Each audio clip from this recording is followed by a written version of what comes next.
Hello, everyone. Welcome to our podcast.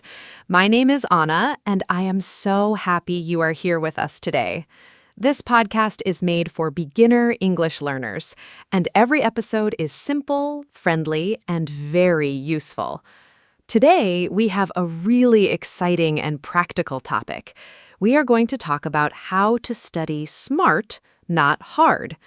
Many people spend hours and hours studying, but do not see good results. The problem is often not how much they study, but how they study. I am joined by my wonderful co-host, Mark. Mark, say hello and tell us, were you a smart studier when you were at school? Hello. Thank you, Anna. Hi to all our wonderful listeners. Was I a smart studier at school? Honestly, no, not at first. I used to sit at my desk for many hours, rereading the same pages over and over, and wondering why I could not remember anything. It was frustrating and exhausting. But over time, I discovered that there are much smarter and more effective ways to study. Today, Anna and I are going to share the best techniques, strategies, and habits that science has proven actually work. By the end of this episode, you will know exactly how to get better results in less time. Let's get started. Let's start with some important vocabulary for today's topic. To study smart means to use effective, efficient methods that produce the best results in the least amount of time. To study hard simply means to spend a lot of time and effort studying, often without a clear strategy. These are very different things. Other important words: technique, a specific method or way of doing something; strategy, a plan for achieving a goal; retention, the ability to remember and keep information in your memory; and active learning, engaging deeply with material rather than passively reading it; and to cram, to try to learn a large amount of information very quickly just before an exam. Studying hard without smart strategies is ineffective for one main reason. The human brain does not store information simply because you look at it for a long time. The brain stores information that is meaningful, repeated in smart ways, connected to what it already knows, and retrieved actively. Simply rereading your notes or textbook is one of the least effective study methods science has identified, but it is what most students naturally do. The phrase, "the illusion of knowing," describes this perfectly. When you reread something, it feels familiar, so you think you know it. But familiarity is not the same as real learning. Real learning means you can recall and use information without looking at it. The illusion of knowing. What a powerful and important concept. Now, let's talk about the first smart study strategy: active recall. Active recall means testing yourself on material instead of just reading it. Instead of looking at your notes and thinking, "Yes, I know this," you close your notes and try to remember the information from memory. You ask yourself questions. What are the main points of this topic? What did I just read? Can I explain this in my own words without looking? This forces your brain to work hard to retrieve the information, which strengthens the memory much more than passive rereading. A simple tool for active recall is flashcards. Active recall is one of the most powerful study techniques ever researched. Here's why it works so well. Every time you try to retrieve a piece of information from memory, even if you struggle and cannot remember it perfectly, your brain strengthens the connection to that information. The struggle to remember is not a sign that you are failing. It is actually the learning happening. Psychologists call this the testing effect, or retrieval practice effect. The simple act of testing yourself on material dramatically improves how well you remember it long term, compared to rereading the same material. Practical ways to use active recall: close your book and write everything you remember. Teaching the material to an imaginary student. I love that idea. Now, let's talk about the second powerful strategy: spaced repetition. Spaced repetition means reviewing information at gradually increasing intervals over time, rather than studying everything on the same day. For example, you learn something new today, you review it tomorrow, then 3 days later, then a week later, then a month later. Each time you review, the memory gets stronger and lasts longer. This matches the natural way human memory works. Our memories fade over time. Scientists call this the forgetting curve. But each time you review information just before you're about to forget it, the forgetting curve resets and becomes flatter. Spaced repetition is beautifully simple once you understand it. Imagine you're building a wall with bricks. If you lay all the bricks in one day and never come back, the wall might collapse. But if you add bricks regularly over many days, checking that each layer is solid before adding the next, the wall becomes strong and permanent. Memory works the same way. Trying to learn everything about a topic in one long session, called massed practice or cramming, creates weak temporary memories. Reviewing the same material spread over multiple sessions creates strong, lasting memories. The brilliant thing is, spaced repetition actually requires less total study time than cramming to achieve better long-term results. What a perfect analogy, building a wall of knowledge brick by brick. Now let's talk about the third strategy, the Pomodoro technique, because this one is specifically about how to manage your study time. The Pomodoro technique was created by Francesco Cirillo in the 1980s. It is very simple. You work with complete focus for 25 minutes. This is called one pomodoro, the Italian word for tomato, because Cirillo used a tomato-shaped kitchen timer. After 25 minutes, you take a 5-minute break. After completing 4 pomodoros, you take a longer break of 15 to 30 minutes. This method works because it creates focused work blocks, prevents mental fatigue, and makes large tasks feel manageable.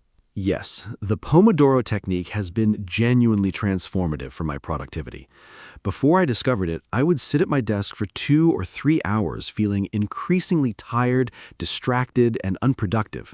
Now I work in focused 25-minute blocks, and the difference is remarkable. The fixed time limit creates a sense of urgency. You know you only have 25 minutes, so you focus immediately without procrastinating. The regular breaks prevent mental fatigue and keep your concentration fresh across a longer period. And seeing a completed list of Pomodoros at the end of a study session gives a satisfying sense of accomplishment. Even a struggling student can manage 25 minutes, and that is exactly how to start. Now let's talk about the fourth SMART strategy, interleaving. Interleaving means mixing different subjects or types of problems within a single study session, rather than studying one subject completely before moving to the next. For example, instead of spending 1 hour only on mathematics, you might do 20 minutes of mathematics, then 20 minutes of history, then 20 minutes of biology. This feels less comfortable than studying one subject at a time, but research shows it actually produces much better long-term learning. The slight difficulty and confusion you feel when switching between topics forces your brain to work harder and make connections. Interleaving works better because of something called desirable difficulty.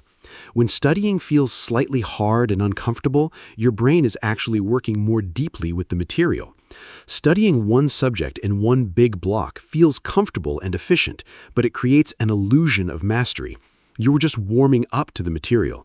When you switch subjects, you have to start fresh, re-engage your brain, and actively recall what you were working on when you return. This active re-engagement is the real learning happening. Research studies comparing blocked practice, one subject at a time, with interleaved practice consistently find that interleaved learners perform significantly better on tests, even though they often feel less confident during studying. Desirable difficulty. What a wonderful concept. The slight discomfort is actually the learning. Now let's talk about the environment, because where and how you study has a significant impact on the quality and effectiveness of your studying. A good study environment has several key features. It is free from distractions, especially your phone and social media. It is comfortable, but not too comfortable. Studying in bed, for example, makes many people sleepy. It has good lighting, natural light is best, it is quiet or has only non-distracting background sound, and it is associated in your mind with studying. If you always study at the same desk, your brain begins to automatically shift into. My ideal study environment has a few non-negotiables. First, my phone is in another room or on airplane mode, completely out of sight. Notifications are the #1 enemy of focused study. Research shows that even having your phone visible on your desk, even face down, reduces your cognitive capacity. Just seeing it makes you think about it. Second, I sit at a proper desk with good lighting, not on a sofa or in bed. Third, I use noise-canceling headphones, either with silence or instrumental music without lyrics. Lyrics are very distracting when reading or thinking. Fourth, I keep my desk clear of unnecessary objects. Clutter creates mental noise. A prepared environment is a productive environment. I love that.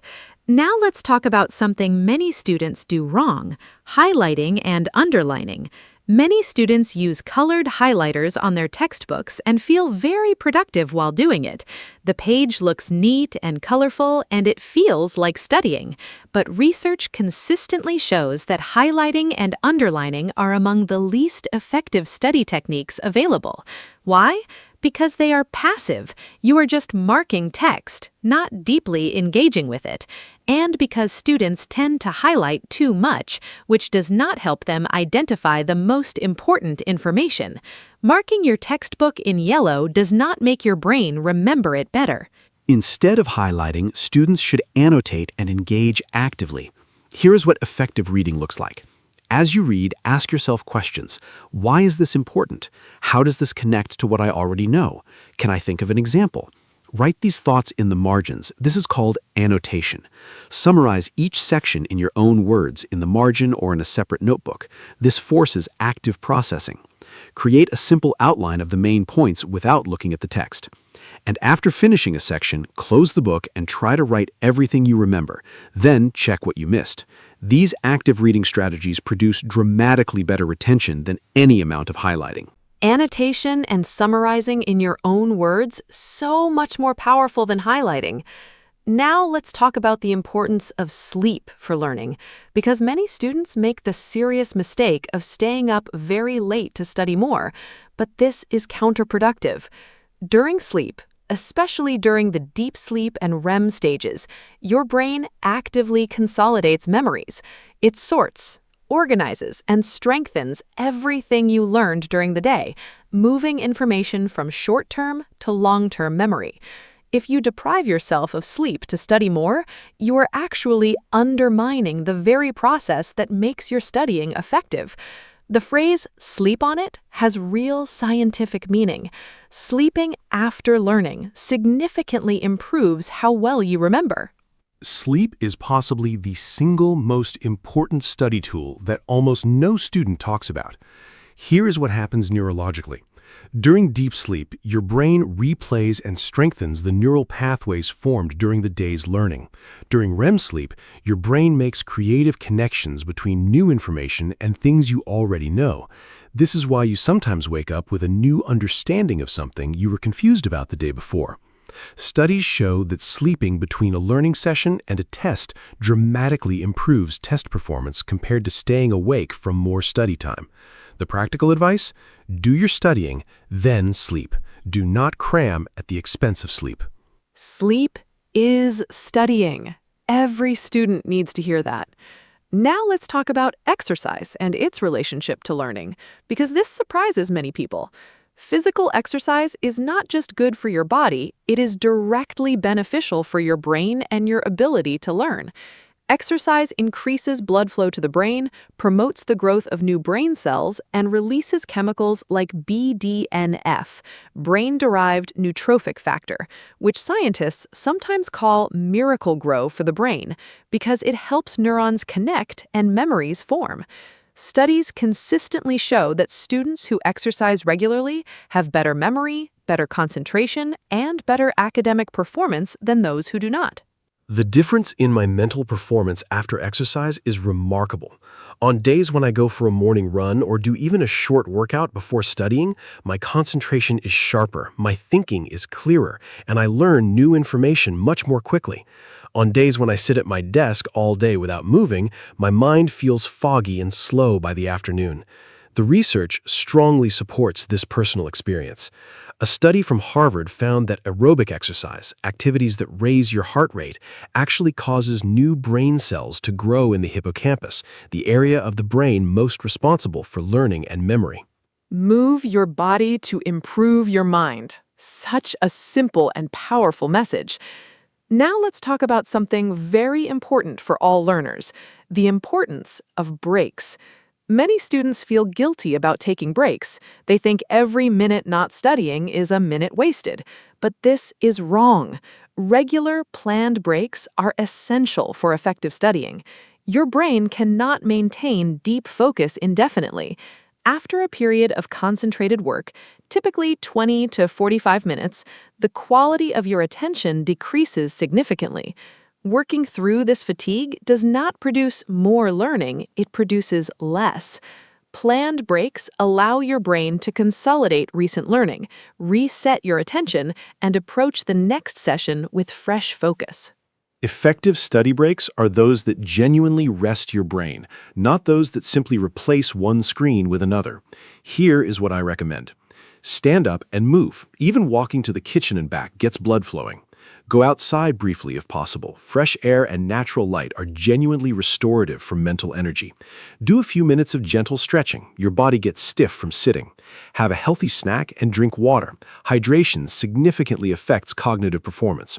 Or simply sit quietly for a few minutes without any screens. What I do not recommend for breaks: checking social media, watching videos, or playing phone games. A real break means stepping away from all screens. So important and so often ignored. Now let's talk about goal setting for studying, because studying without a clear goal is like driving without a destination. Effective study goals are specific and measurable. Not, I will study English today, but I will learn and review 20 new English vocabulary words with flashcards for 30 minutes today. Not, I will study for my exam, but I will complete and self-test on chapters 3 and 4 today. When your study goal is specific, you know exactly when you have achieved it. This creates motivation, focus, and a satisfying sense of completion when you finish. Setting effective study goals has transformed my productivity. Here's my simple system. The night before, I decide specifically what I want to accomplish the next day. Not what I want to go over, but what I want to be able to do by the end of the session. For example, by the end of this session, I will be able to recall all 50 vocabulary words without looking at my notes. Or I will complete 10 practice problems and check my answers. Notice that the goal describes a result, something I can verify, not just an activity.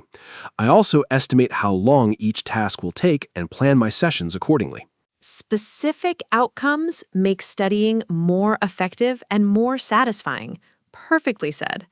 Now, let's talk about the myth of multitasking, because many students believe they can study effectively while also doing other things, watching television, texting friends, or listening to music with lyrics. But research is very clear. Multitasking, truly doing two mentally demanding things simultaneously, is not possible for the human brain. What we call multitasking is actually task switching, rapidly moving attention between tasks. And every time you switch, there is a cost, called switching cost, where your attention takes time to fully engage with the new task. This makes every individual task slower and less accurate. The impact of distractions during studying is much greater than most people realize.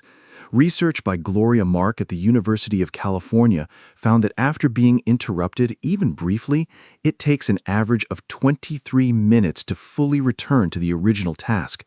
So one quick check of your phone does not cost you 30 seconds. It potentially costs you more than 20 minutes of full concentration. This means that students who study for 2 hours with frequent phone checks may achieve far less deep learning than students who study with complete focus for just 45 minutes. Protect your focus fiercely. It is your most precious resource. I want to write that on every student's desk. Now, let's talk about the importance of understanding rather than memorization. Many students try to memorize information without truly understanding it. This creates fragile knowledge. You might remember facts for an exam, but quickly forget them afterward, and you cannot apply them flexibly in new situations. True learning means understanding the underlying concepts, principles, and connections. When you understand something deeply, you can remember it more easily, apply it in different contexts, and transfer it to new situations. In English, I understand why this works, not just that it works. I can explain this in my own words. Building understanding rather than memorizing is one of the most important learning principles. A powerful technique for this is called the Feynman technique, named after Nobel Prize-winning physicist Richard Feynman. It works in 4 steps. First, choose a concept you want to understand. Second, explain it as simply and clearly as possible, as if you were teaching a 10-year-old child. Use plain language, no jargon. Third, identify the gaps. Where did your explanation break down? Where did you struggle to explain clearly? Those are the areas you do not truly understand yet. Fourth, go back to your source material and fill those gaps, then repeat. Simplicity is the sign of true understanding. That is such a powerful principle. Now, let's do a quick quiz for our listeners. I will describe a student's study behavior, and Mark will say whether this student is studying smart and suggest a better approach if needed. Ready? Situation 1. Mia has an exam in 3 days. She opens her textbook and spends 2 hours reading all her notes from the beginning, using a yellow highlighter to mark sentences she thinks are important. She reads everything twice and feels confident she knows it well. Listeners, is Mia studying smart? Think about what we have discussed today. Mark, what is your verdict, and what should Mia do instead? Mia is unfortunately not studying smart. She is using 2 of the least effective study techniques, passive rereading and highlighting. Rereading creates the illusion of knowing. Because the material looks familiar, she feels confident, but this familiarity is not the same as real memory or understanding. And highlighting is passive. It does not make her brain work hard to remember anything. Here's what Mia should do instead. After one reading, she should close the book and write down everything she can remember. Active recall.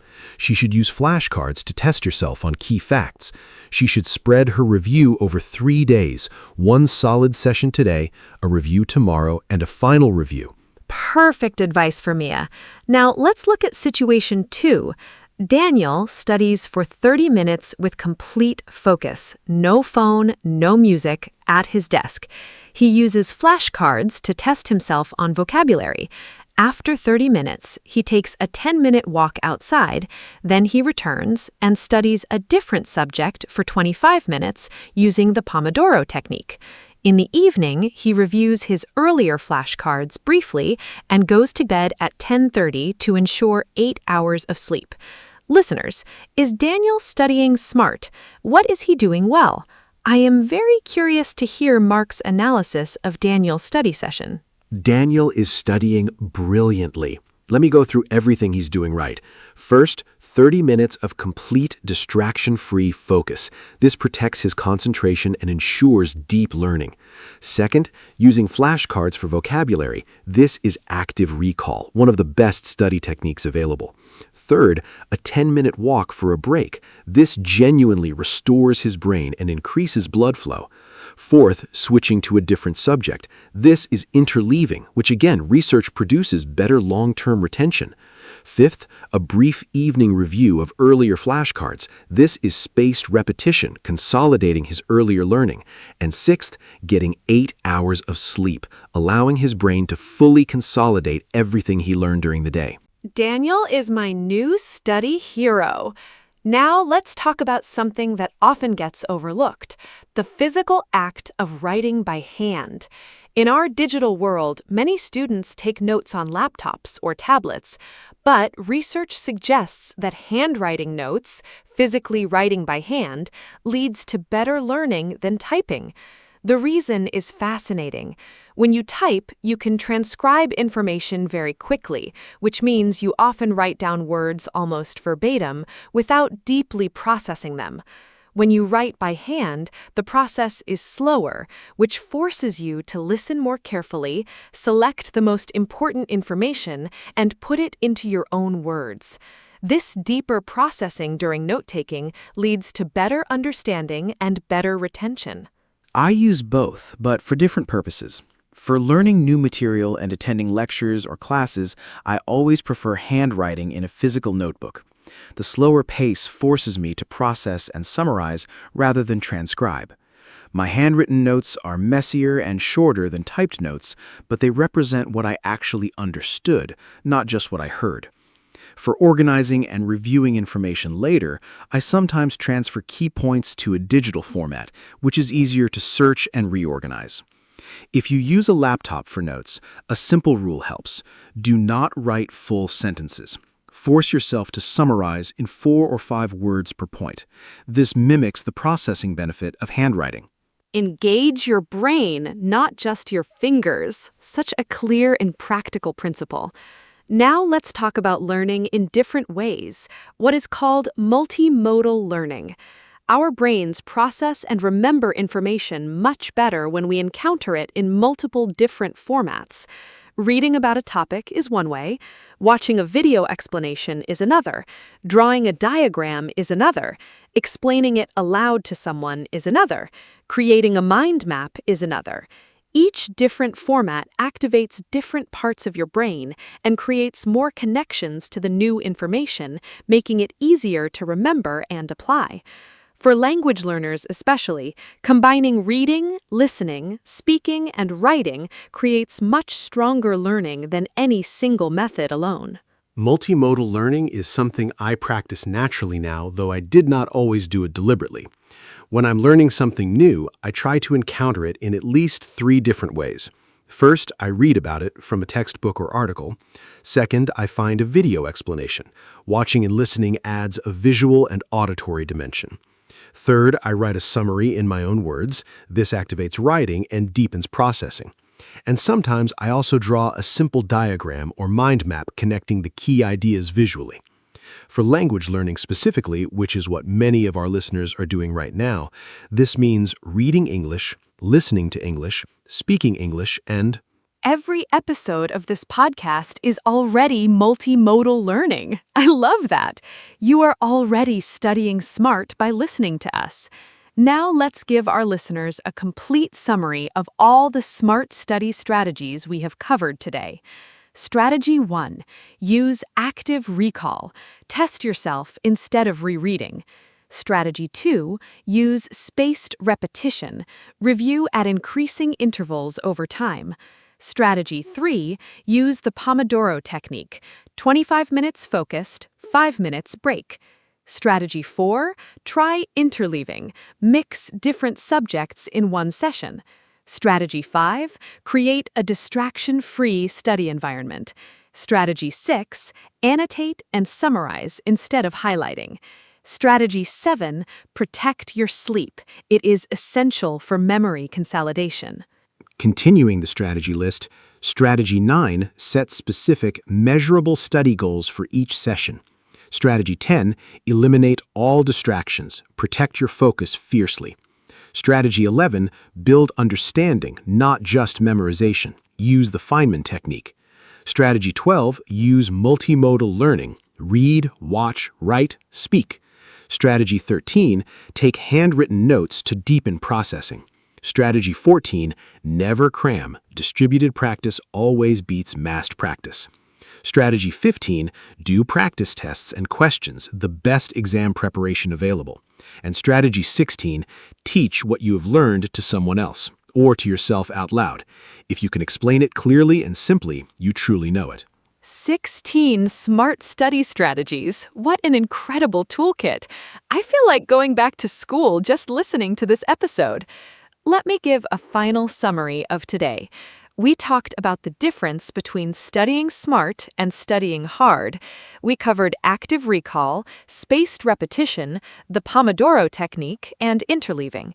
We discussed creating a good study environment, the failure of highlighting, and the power of annotation. We talked about sleep, exercise, breaks, goal setting, and the dangers of multitasking. We explored understanding over memorization using the Feynman technique, multimodal learning, and handwritten notes. We did a quiz about Mia and Daniel, and we gave 16 complete study strategies. Thank you so much, Anna. This was one of the most practically useful episodes we have ever made. And a huge thank you to every listener who joined us today. Remember, studying smart means using your time and energy in the most effective way possible so that you learn more, remember more, and enjoy the process more. Every single one of the strategies we shared today is backed by real scientific research. They work. Start with one small change. Maybe try active recall for just 15 minutes today instead of rereading your notes. Notice the difference. Then add another strategy next week. Small, consistent improvements compound into extraordinary results over time. Hello, everyone. Welcome to our podcast. My name is Anna, and I am so happy you are here with us today. This podcast is made for beginner English learners, and every episode is simple, friendly, and useful. Today, we have a very special and meaningful topic. We are going to talk about freedom. Freedom is one of the most important words in the English language. People talk about freedom every day, in politics, in daily life, in relationships, and in their personal goals and dreams. I am joined by my wonderful co-host, Mark. Mark, say hello and tell us, what does the word freedom mean to you? Hello, hello. Thank you, Anna. Hi to all our wonderful listeners. The word freedom means a great deal to me. At its most basic level, freedom means the ability to make your own choices without being controlled or stopped by others. But freedom is also much bigger than that. It is about opportunity, dignity, and the right to live your life in a way that feels true to who you are. Today, Anna and I are going to explore freedom from many different angles: personal freedom, freedom of speech, freedom of movement, and much more. We will also share lots of useful English vocabulary and phrases. Let's begin this important and inspiring conversation. Let's start with the basics. What does freedom actually mean? Freedom means the state of being free, being able to act, speak, or think without restriction. The adjective form is free. For example, she feels free to speak her mind. He is free to go wherever he wants. The opposite of freedom is restriction, control, or oppression. A person without freedom is controlled, limited, or imprisoned. In English, there are many related words. Liberty, which means almost the same as freedom, often used in formal or political contexts. Rights, the things you are legally allowed to do. Equality, when everyone has the same rights and opportunities. Great question. There are many important types of freedom that people talk about in everyday life and in society. Freedom of speech, the right to say what you think without punishment. Freedom of movement, the ability to travel and live where you choose. Freedom of religion, the right to practice any religion or no religion at all. Freedom of the press, the right of journalists to report the news without government control. Personal freedom, the right to live your private life as you choose. Economic freedom, the ability to work, earn money, and spend it as you wish. Those are all such important types of freedom. Now let's talk about personal freedom in everyday life, because this is something everyone experiences directly. Personal freedom means making your own choices about how to live. For example, choosing what career to pursue, choosing who to love and spend your life with, choosing what to eat, wear, and believe, choosing how to spend your free time. When we have personal freedom, we feel in control of our own lives. When we lose it, even in small ways, we feel frustrated or unhappy. In English, we use phrases like, I want to make my own decisions. I do not want anyone to tell me what to do. I feel, That is a really interesting question.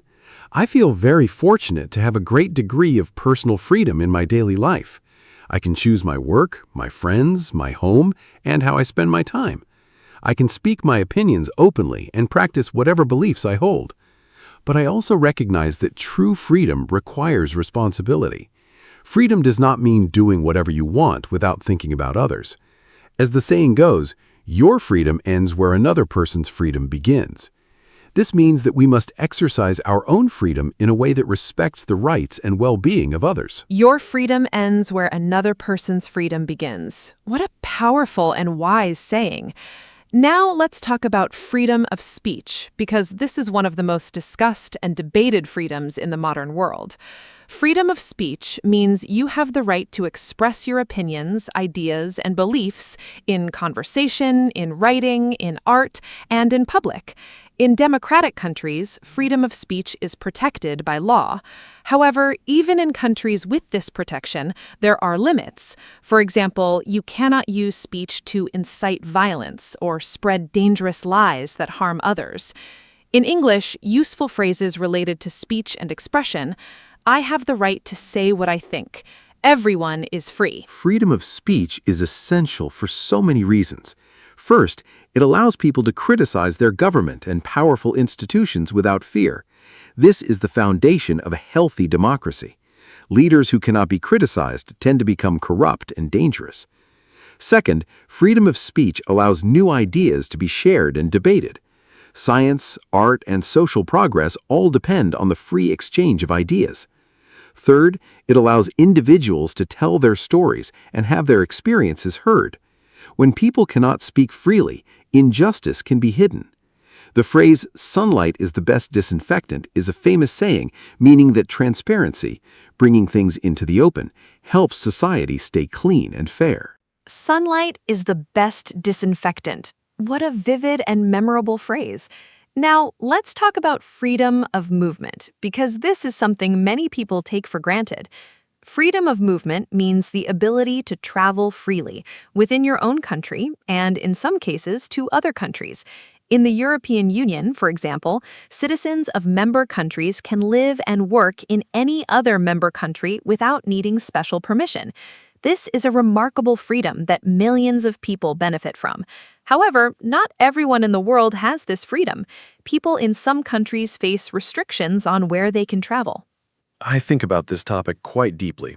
I am very fortunate to hold a passport that allows me to travel to many countries with little difficulty, but I am aware that this is not the case for everyone in the world. Passport privilege is a real thing. The passport you hold largely determines how freely you can move around the world. Citizens of some countries can visit over 180 countries without a visa. Citizens of other countries can only visit a handful of places freely. This inequality is something many people do not think about. When I travel, I try to remember that the ease of my movement is a privilege, not something everyone shares. Passport privilege is such a thought-provoking term. Now, let's talk about freedom and responsibility, because these two ideas are always connected. Having freedom means you also have responsibility for your choices and for how they affect others. This is true in everyday life and in society as a whole. For example, the freedom to drive a car comes with the responsibility to follow traffic laws and drive safely. The freedom to own a business comes with the responsibility to treat your workers fairly. The freedom to speak publicly comes with the responsibility to be truthful and respectful. In English, a popular phrase is, "With great power comes great responsibility." Mark, can you give more examples of how freedom— Freedom and responsibility are truly inseparable. Here are more everyday examples. The freedom to use social media comes with the responsibility not to spread false information or bully others online. The freedom to have children comes with the enormous responsibility of caring for and raising them well. The freedom to live in a democratic country comes with the responsibility to participate by voting, staying informed, and being an active citizen. The freedom to eat whatever you choose comes with the responsibility to consider the impact on your health and on the environment. And the freedom to have a voice comes with the responsibility to listen as well as speak. Responsibility transforms freedom from selfishness into wisdom. Beautifully said.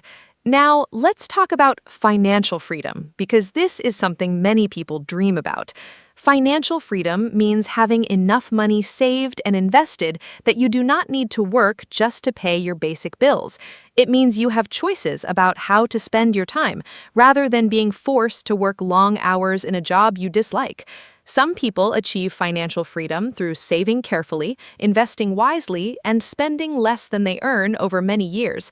Others build businesses that eventually provide passive income, money that comes in without requiring constant active work.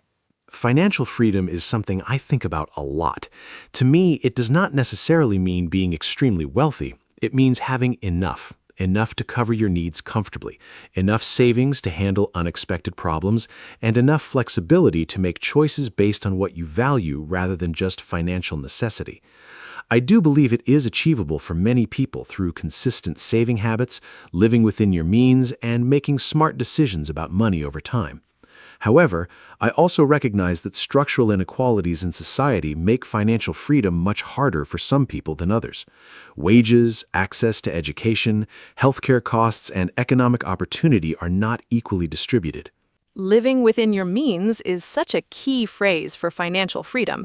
Now, let's talk about freedom and relationships, because the way freedom operates within personal relationships is very interesting. In a healthy relationship, whether a friendship, a romantic relationship, or a family relationship, both people should feel free to be themselves. They should be able to express their thoughts and feelings honestly, pursue their own interests and friendships outside the relationship, and make personal decisions without constant control or judgment. When one person in a relationship controls or restricts the other too much, it becomes unhealthy. In English, we use phrases like, "I feel free to be myself with you." A good relationship gives you space.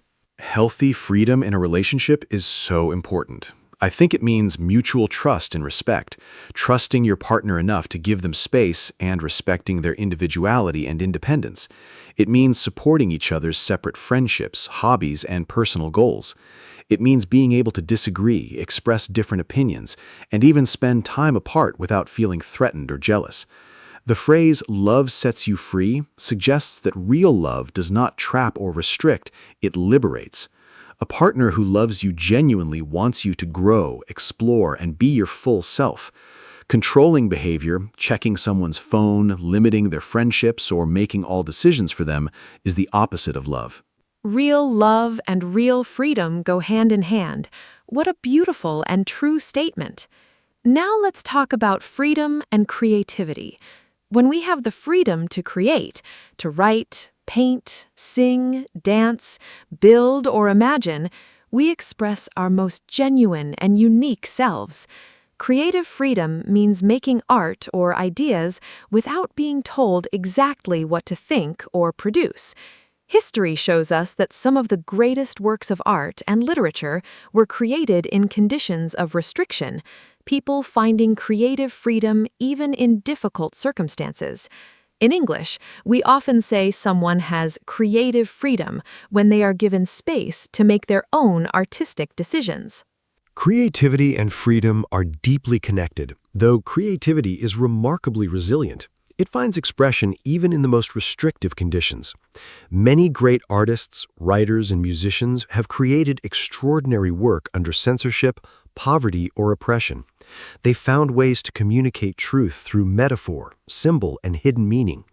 However, I believe creativity truly flourishes when people have genuine freedom.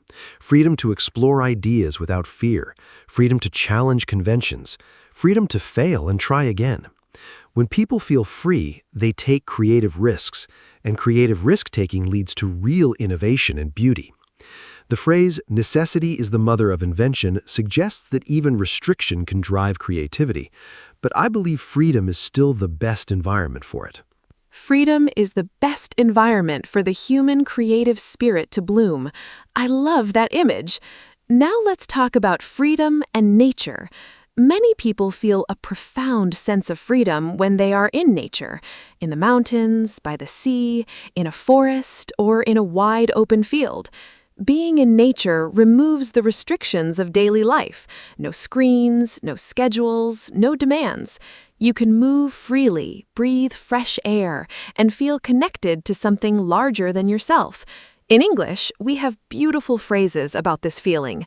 Feeling free as a bird, the open road, the great outdoors, and breathing room, meaning space to relax and think freely. I feel enormously free in nature. There is something almost magical about being in a wide open natural landscape. When I hike in the mountains, I feel the weight of everyday worries literally lift from my shoulders. The scale of the landscape, the vast sky, the distant horizon, the silence puts everything in perspective. Small problems seem less important. Big questions feel more approachable. The phrase, to get some headspace, means to gain mental clarity and perspective, and nature does this beautifully. I think many people in modern, busy urban lives are deeply hungry for this kind of freedom, the simple freedom of open space, fresh air, and quiet.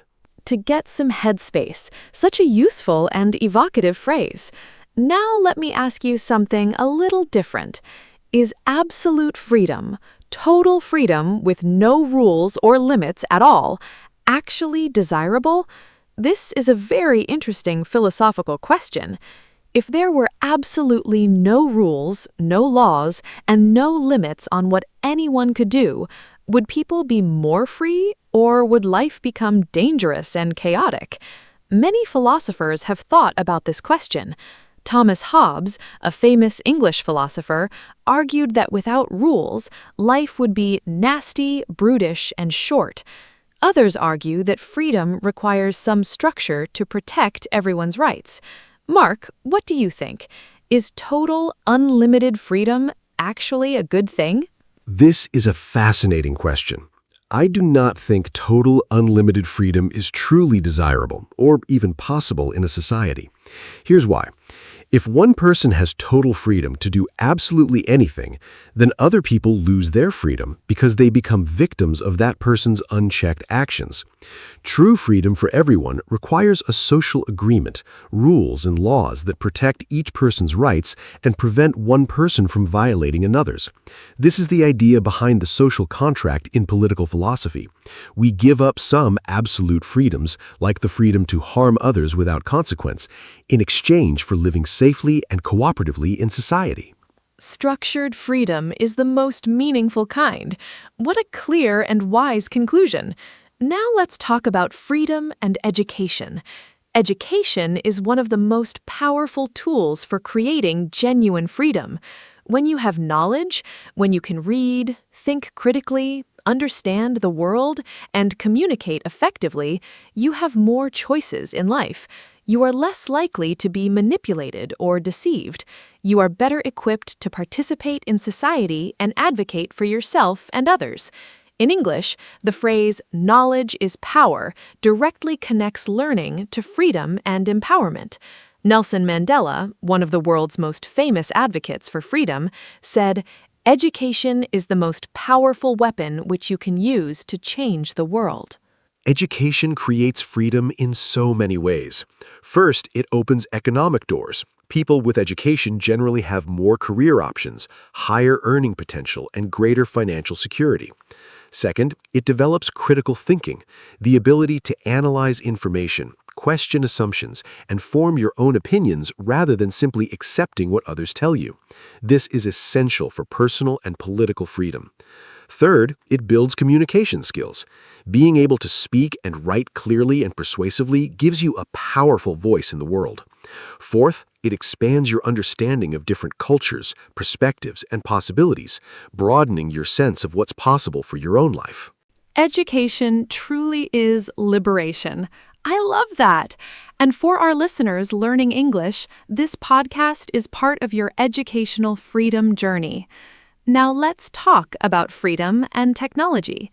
In many ways, technology has given people extraordinary new freedoms. The internet allows free access to information from anywhere in the world. Social media gives ordinary people a global voice. Remote work allows people to work from any location. Online learning removes geographical barriers to education. Translation technology breaks down language barriers. These are remarkable freedoms that did not exist for most of human history. However, technology also brings new restrictions and risks.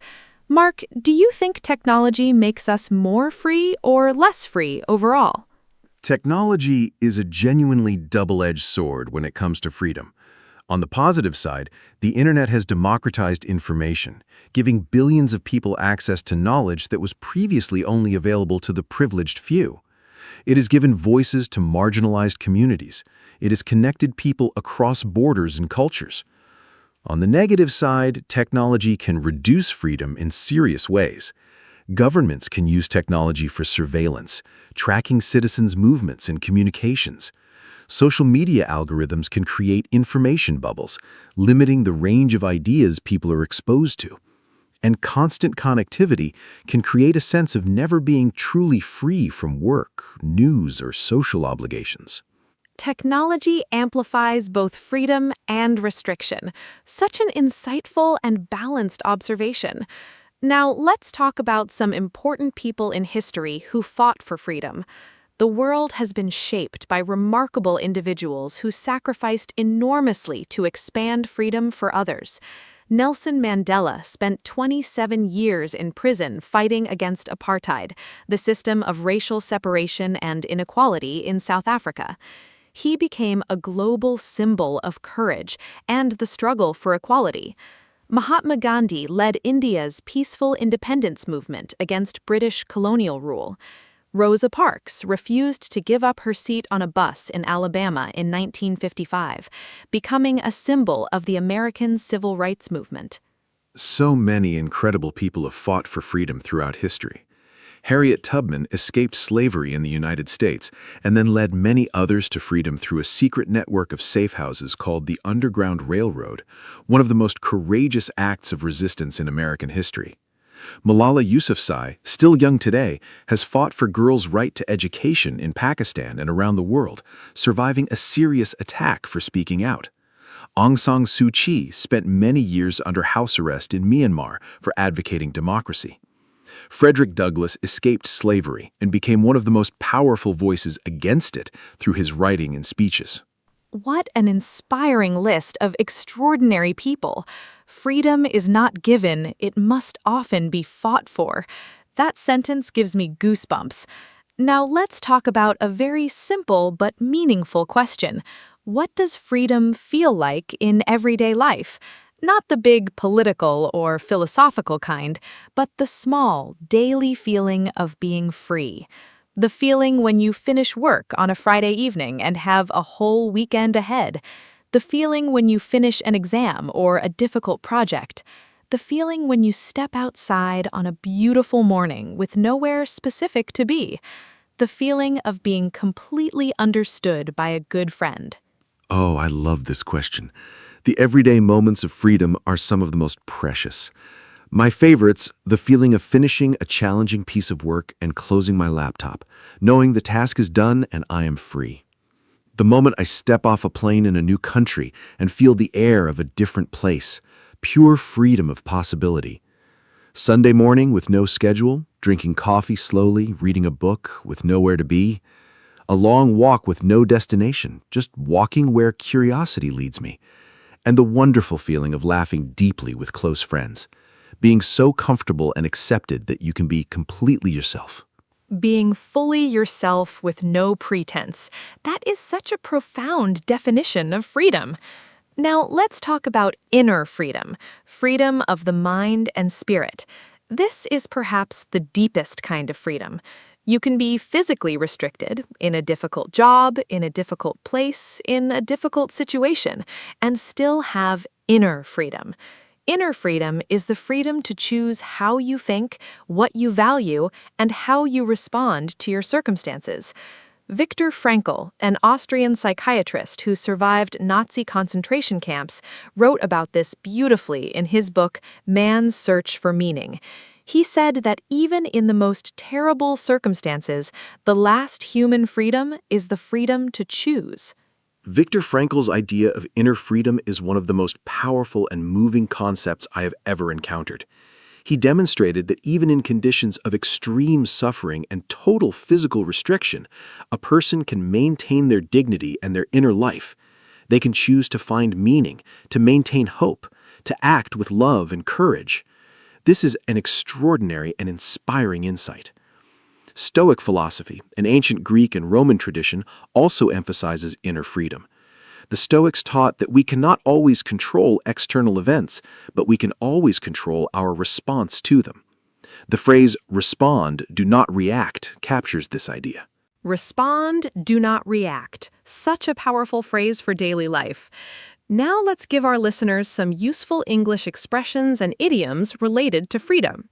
Free as a bird, completely free with no restrictions. Break free, to escape from something that was holding you back. Set someone free, to release someone from restriction. Give someone free rein, to allow them to do whatever they choose. Footloose and fancy-free, having no responsibilities or commitments, completely free. The world is your oyster. You have complete freedom and many opportunities in front of you. Cut loose, to become free from something, often to relax and have fun. More wonderful freedom expressions. Born free, a famous phrase from a song and film about a wild lion, meaning freedom is a natural state. Fly the nest, when young adults leave home and become independent for the first time. Spread your wings, to explore new opportunities and become more independent. No strings attached, complete freedom with no hidden conditions or obligations. The open road, a symbol of freedom and adventure, often used when talking about travel or new beginnings.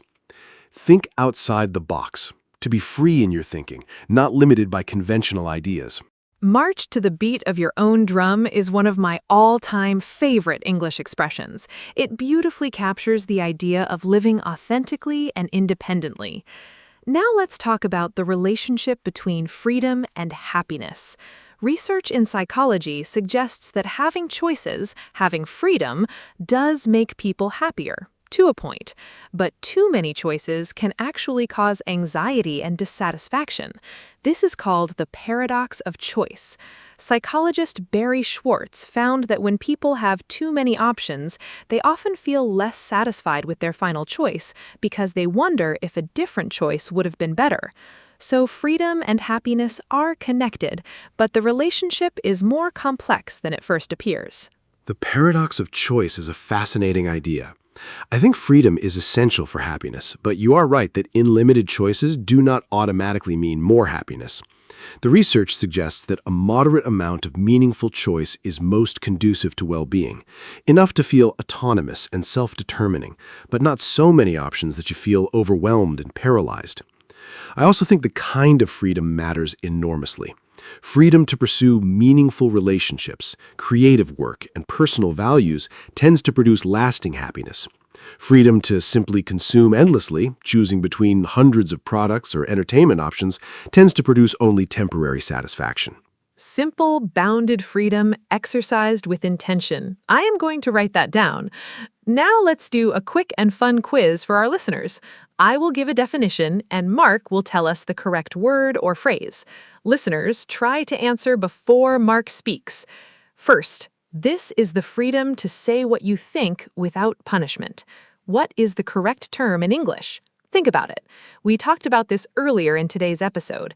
It's one of the most fundamental freedoms in a democratic society, and it's protected by law in many countries around the world. Can you remember the term? The answer is freedom of speech. The complete phrase is freedom of speech, the right to express your opinions, ideas, and beliefs without fear of punishment. Well done to all our listeners who got it right. Let me give the next quiz question.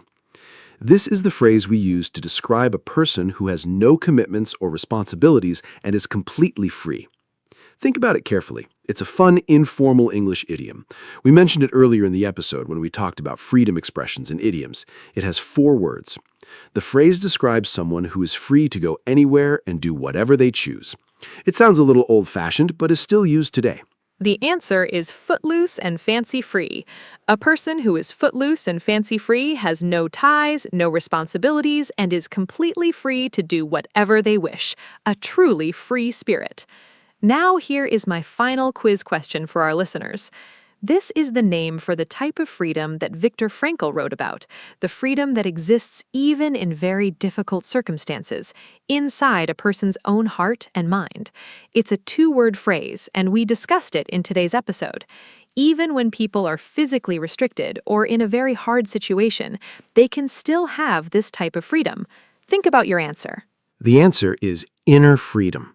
Viktor Frankl wrote about inner freedom, the freedom to choose your attitude, your values, and your response to any situation, no matter how difficult.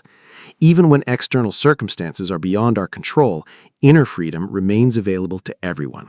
This idea is profoundly hopeful and empowering.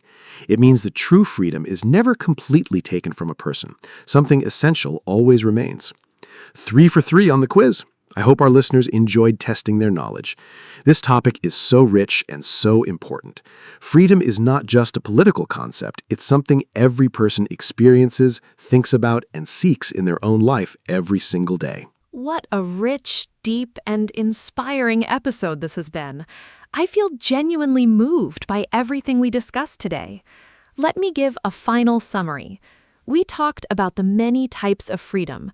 Freedom of speech, movement, religion, and personal freedom. We discussed freedom and responsibility, financial freedom, and freedom in relationships. We explored creative freedom, the feeling of freedom in nature, and the philosophical question of absolute freedom. We talked about education as a path to freedom, technology and freedom, and great historical freedom fighters. We shared beautiful idioms and expressions about freedom, and we explored inner freedom, perhaps the most profound kind of all.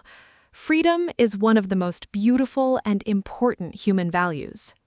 Thank you so much, Anna. This was one of the most meaningful and thought-provoking episodes we have ever made together.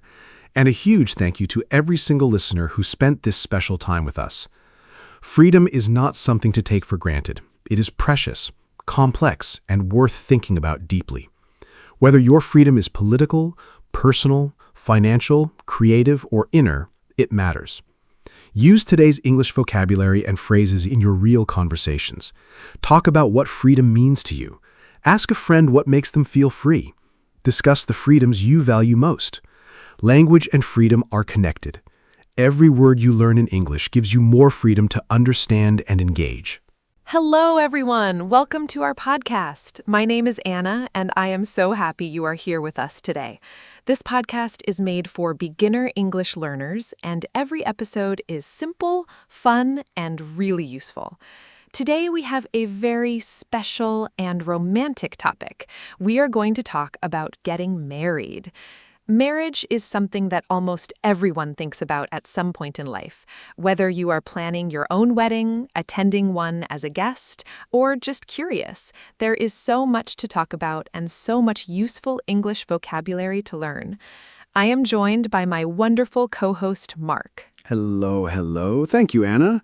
Hi to all our fantastic listeners. I feel very happy about today's topic. Marriage and weddings are wonderful subjects because they're full of joy, tradition, and really interesting vocabulary. Today, Anna and I are going to talk about proposals, engagement, planning a wedding, the wedding ceremony itself, honeymoons, and married life. We will also share lots of useful English words and phrases so you can talk about marriage and weddings with confidence. Whether you are married, single, or somewhere in between, I think you will enjoy this episode and learn a lot of practical English along the way.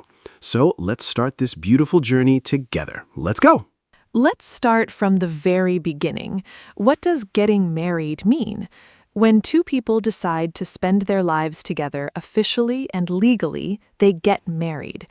In English, we use different phrases for this: to get married, to marry someone, or to tie the knot, a popular informal expression meaning to get married. The person you marry is your husband if they are a man, or your wife if they are a woman.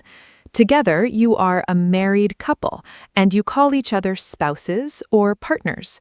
A marriage is the relationship itself, and a wedding is the ceremony and celebration. Mark, what other important basic words do beginners need to know about the topic of marriage? Great starting point. Here are more important basic words for this topic. Single, not in a romantic relationship or not married. Dating, spending time with someone you are romantically interested in. Boyfriend or girlfriend, a romantic partner before marriage. Engaged, when two people have decided to get married but have not had the wedding yet. Fiancé, a man who is engaged. Fiancée, a woman who is engaged. Divorced, when a married couple legally ends their marriage. Remarried, getting married again after a previous marriage ended. Those words are so useful. Now let's talk about the first step toward marriage, the proposal. A proposal is when one person asks the other person to marry them. The classic question is, "Will you marry me?" This is one of the most romantic and important sentences in English. Traditionally, the person proposing gets down on one knee. This means kneeling on one knee on the ground. They often hold up an engagement ring, a special ring given as a symbol of the promise to get married. Proposals can be very private and intimate, or very public and dramatic. Some people propose at a restaurant, on a beach, or even at a sports stadium. I think the perfect proposal depends completely on the couple. For some people, a very private, intimate moment, just the two of them in a beautiful location, is perfect. For others, a grand public gesture with friends and family present is more meaningful. What I think matters most is that the proposal feels genuine and personal. It should reflect the couple's relationship and what is special to them. If they love the outdoors, a mountain proposal could be magical. If they love art, a museum could be perfect. The words matter too, not just, "Will you marry me?" but sharing why you love that person and why you want to spend your life with them. I completely agree that a heartfelt, personal message is so important. Now let's talk about the engagement period, the time between the proposal and the wedding. When someone says yes to a proposal, the couple becomes engaged. The man traditionally gives the woman an engagement ring to wear on her ring finger, usually the fourth finger of the left hand. The engagement period can last a few months or several years. There is no fixed time. During this time, the couple usually announces their engagement to family and friends, and they start planning the wedding. In English, you can say, "We got engaged last month," or "They are engaged and planning a spring wedding." Mark, what? During the engagement, couples are usually very busy and very excited. First, they announce the news, often by calling close family members personally, then sharing the news on social media. Second, they choose a wedding date. This is one of the first and most important decisions. Third, they start planning the wedding, which involves many details we will discuss. Couples also often attend an engagement party, a celebration organized by family or friends to congratulate the couple. Some couples choose to do pre-marriage counseling or premarital classes, meeting with a counselor or religious leader to talk about important topics like finances, communication, and family goals before marriage. Pre-marriage counseling sounds like a very wise idea. Now, let's talk about wedding planning, because planning a wedding involves many important decisions and a lot of work. The first major decision is the type of wedding you want. A traditional church wedding, a religious ceremony in a church, a civil ceremony, a non-religious legal ceremony at a registry office or courthouse, a beach wedding outside near the water, a destination wedding held in another city or country where the couple and guests travel to, a small, intimate wedding with just close family and friends, or a large wedding with hundreds of guests. There are so many decisions to make when planning a wedding. I think the most important ones are, first, the guest list. Who will you invite? A small, intimate wedding or a large celebration? This decision affects the venue, the budget, and many other choices. Second, the budget. How much money can you realistically spend? Weddings can range from very affordable to extremely expensive, and setting a clear budget early helps avoid financial stress later. Third, the venue, the place where the wedding will happen. Fourth, the date, season, day of the week, and availability of the venue. And fifth, the overall style or theme, elegant and formal, relaxed and casual, traditional or modern. A clear budget is so important. Weddings can become very expensive very quickly. Now let's talk about the people who play special roles in a wedding. The bride is the woman getting married. The groom is the man getting married. The best man is the groom's closest friend or brother who helps organize and supports the groom on the wedding day. The maid of honor, or chief bridesmaid, is the bride's closest friend or sister. She helps the bride prepare and organize. Bridesmaids are female friends or family members who help and support the bride. Groomsmen, or ushers, help organize guests and support the groom. Sure. The best man has a very important job. He organizes the bachelor party, also called a stag party in British English, a celebration for the groom and his male friends before the wedding. On the wedding day, the best man holds the wedding rings until the right moment in the ceremony, gives a speech at the reception, the wedding party after the ceremony, and helps the groom stay calm and prepared. The maid of honor organizes the bachelorette party, called a hen party in British English, for the bride and her female friends. Bachelor party and bachelorette party, stag party and hen party in British English. Those are such useful vocabulary differences to know. Now let's talk about the wedding ceremony itself. A typical wedding ceremony has several important moments. First, the procession. The bride walks down the aisle, usually on the arm of her father or another loved one, to meet the groom at the front. The aisle is the central path between the rows of seats. Then come the vows, the promises that the bride and groom make to each other. Mark, what are wedding vows exactly, and can you give examples of what couples might say during this very special and emotional moment? Wedding vows are the promises, the most important part of the whole ceremony. Traditional vows in English include famous words like, "I take you to be my lawfully wedded husband/wife, to have and to hold, from this day forward, for better, for worse, for richer, for poorer, in sickness and in health, to love and to cherish, until death do us part." These traditional words are very old and very beautiful. Many modern couples also write their own personal vows, their own words expressing what they promise their partner. Personal vows can be funny, emotional, poetic, or simple, whatever feels true to the couple's relationship. You may now kiss the bride, one of the most famous sentences in English. After the kiss, the couple is officially married. Now let's talk about the wedding rings, because rings are such an important symbol in marriage. The engagement ring is given at the proposal, usually a more decorative ring, often with a diamond or other gemstone. The wedding band or wedding ring is given during the ceremony. It is usually a simple, plain metal band in gold, silver, or platinum. Both rings are worn on the ring finger of the left hand in most Western countries. In some cultures, the rings are worn on the right hand. Mark, what do wedding rings symbolize? Wedding rings are one of the most universal symbols of marriage. A ring is a circle. It has no beginning and no end. This symbolizes eternal love, love that never ends. The ancient Egyptians first used rings to symbolize eternity and everlasting love. The tradition spread through history and is now practiced in cultures all around the world. The material matters too. Gold is associated with purity and value. The act of giving and receiving a ring is a public declaration. I choose this person and I want everyone to know it. Wearing a ring every day after the wedding is a constant reminder of the promises made on that special day. A circle with no beginning and no end, eternal love. What a beautiful explanation. Now let's talk about the wedding reception, because after the ceremony comes the celebration. The reception is the party that follows the wedding ceremony. It can be held in a grand hotel ballroom, a beautiful garden, a barn, a restaurant, or any special venue. The reception usually includes a meal called a wedding breakfast in British English, even if it is served in the evening. There is also wedding cake, a decorated cake that the couple cuts together as one of their first acts as a married couple. Mark, what other things typically happen at a wedding reception? Wedding receptions are so joyful and full of wonderful traditions. After the meal, there are usually speeches. The father of the bride speaks first, expressing love and wishes for his daughter and son-in-law. Then the groom speaks, thanking everyone for coming and expressing love for his new wife. The best man speaks last and usually tells funny stories about the groom.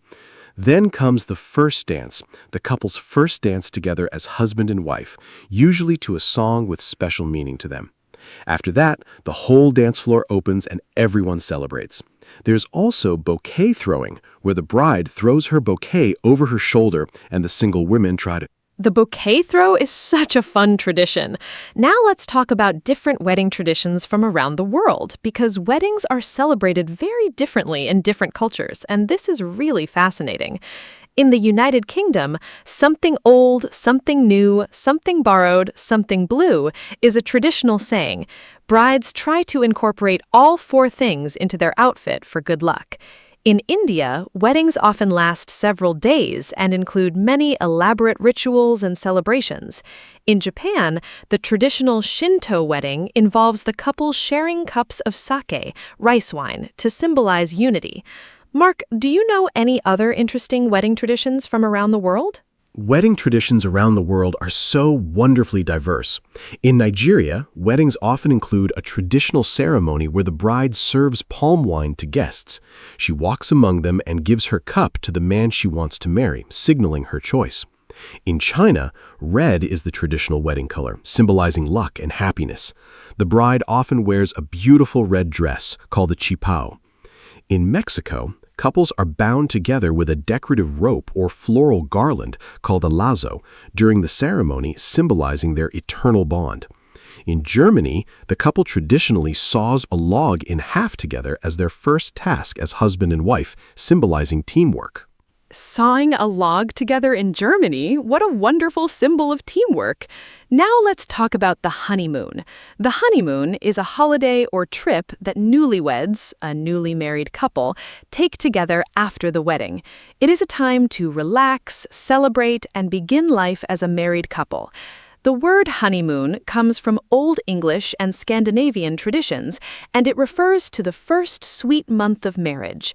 Popular honeymoon destinations include tropical beaches like the Maldives or Bali, romantic cities like Paris or Venice, safari adventures in Africa, or mountain retreats.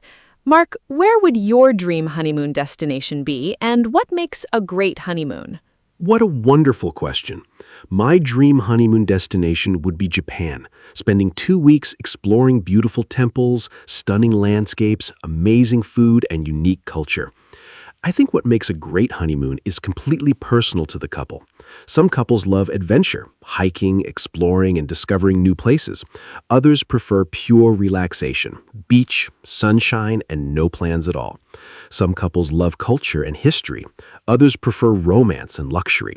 The most important thing is that it suits both people's personalities and interests.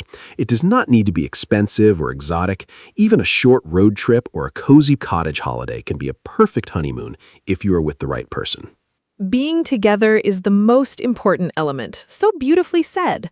Now let's talk about some very useful English phrases for talking about weddings and marriage. If you want to congratulate a couple on their engagement, you can say, "Congratulations on your engagement," or "I am so happy for you both." When a couple gets married, common phrases include "Congratulations," "Wishing you a lifetime of happiness," "Best wishes to you and your new husband or wife." If you are invited to a wedding, you might say, "I am so honored to be invited. Your wedding was absolutely beautiful. The ceremony was so moving." Mark, what other useful wedding-related phrases should our listeners know? More useful wedding phrases. When talking about plans, we are planning a spring wedding. The big day is next June. We are still deciding on the venue. We have booked the church. For describing the event, it was the most beautiful wedding I have ever attended. The bride looked absolutely stunning. The ceremony made everyone cry, happy tears. The reception was so much fun. For RSVP, responding to a wedding invitation, you might write, "I am delighted to accept your kind invitation," or "I am unfortunately unable to attend but wish you all the best." And a very common informal phrase, "When is the big day?" asking when the wedding will be. When is the big day? Such a natural and common phrase. Now let's talk about wedding clothes and appearance, because how people dress for a wedding is very important in most cultures. The bride traditionally wears a white or ivory wedding dress, a long, formal gown. White has symbolized purity and celebration in Western weddings since the 19th century. The groom usually wears a formal suit, a morning suit, or sometimes a kilt in Scottish tradition. Guests also dress formally for weddings, usually smart casual or formal dress codes. Women often wear elegant dresses or suits in bright colors. Wedding fashion is so interesting. Accessories matter a lot at weddings. The bride often wears a veil, a thin piece of fabric over her face or hair. She carries a bouquet, a bunch of flowers chosen to match the wedding colors and theme. She might also wear a tiara or hair accessories. Flowers play a huge role in weddings. The venue is usually decorated with flowers, the bridesmaids carry smaller bouquets, and there are flowers on the wedding cake and the tables. The buttonhole or boutonniere is a single flower worn on the groom's jacket lapel, matching the bride's bouquet. Buttonhole flowers for the groom, such a lovely detail. Now I want to talk about wedding photography and videography, because capturing memories is such an important part of any wedding. A wedding photographer is hired to take professional photos throughout the day, from preparation in the morning to the final dance at the reception.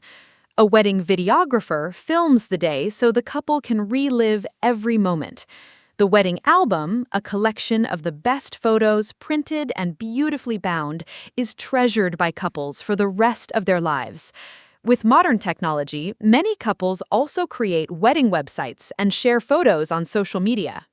Wedding photography is incredibly important. Your wedding photos and videos are the only way you can truly revisit those moments forever. The day passes so quickly, it is often over in a blink, and photos capture every emotion, every smile, every tear of joy. Choosing a great photographer whose style you love is one of the most important wedding decisions. I think the best wedding photos feel natural and candid, capturing real moments rather than stiff, posed photos.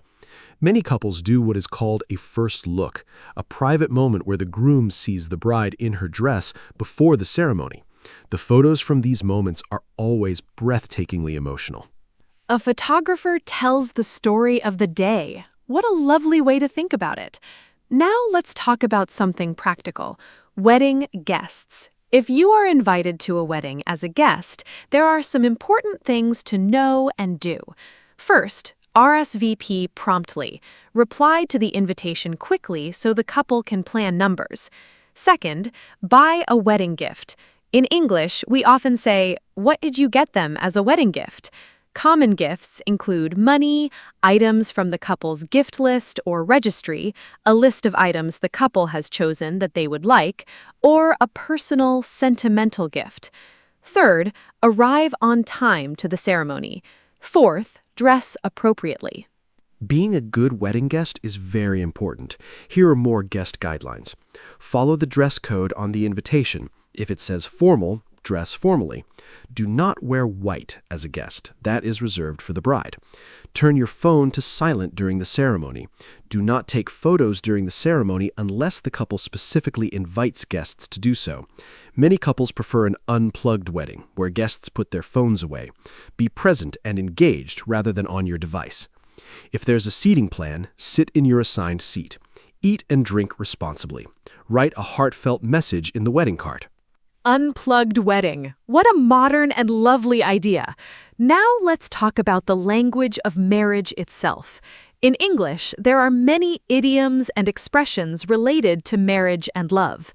To pop the question, to propose marriage, to walk down the aisle, to get married, to tie the knot, to get married, the big day, the wedding day, Mr. and Mrs., the traditional title for a married couple, happily ever after, used to describe a happy marriage from fairy tales, made for each other, a couple who are perfectly matched, match made in heaven, a perfect couple. Mark, can you share more love and marriage idioms with our listeners? More love and marriage idioms. Head over heels, completely and deeply in love. To fall head over heels for someone means you fell deeply in love very quickly. The one, the perfect person for you, your ideal partner. Love at first sight, falling in love immediately when you first see someone. Soulmate, the person who is perfectly suited to you emotionally and spiritually. A match made in heaven, two people who are perfect for each other. To be on cloud nine, to be extremely happy, often used for newly engaged or married couples. To settle down, to start a stable family life after getting married. Head over heels and the one, such beautiful and common expressions. Now, let's talk about something that many couples discuss before marriage, what married life actually looks like day to day. Marriage is not just about the wedding day. It is a lifelong commitment and partnership. In a happy marriage, couples communicate openly and honestly, support each other through difficult times, share responsibilities at home, make important decisions together, and continue to show love and appreciation for each other every day. Marriage requires work, patience, and understanding from both people. Mark, what do you think are the most important ingredients for a happy and lasting marriage? I think communication is absolutely the most important ingredient in a happy marriage. Being able to talk honestly and listen patiently to your partner, especially during disagreements, is essential. Respect is also fundamental. Respecting your partner's opinions, needs, and individuality even when you see things differently. Shared values and goals, like having similar ideas about family, finances, and the future, create a strong foundation. Trust is essential too, knowing your partner is honest and reliable. Spending quality time together, not just living in the same house.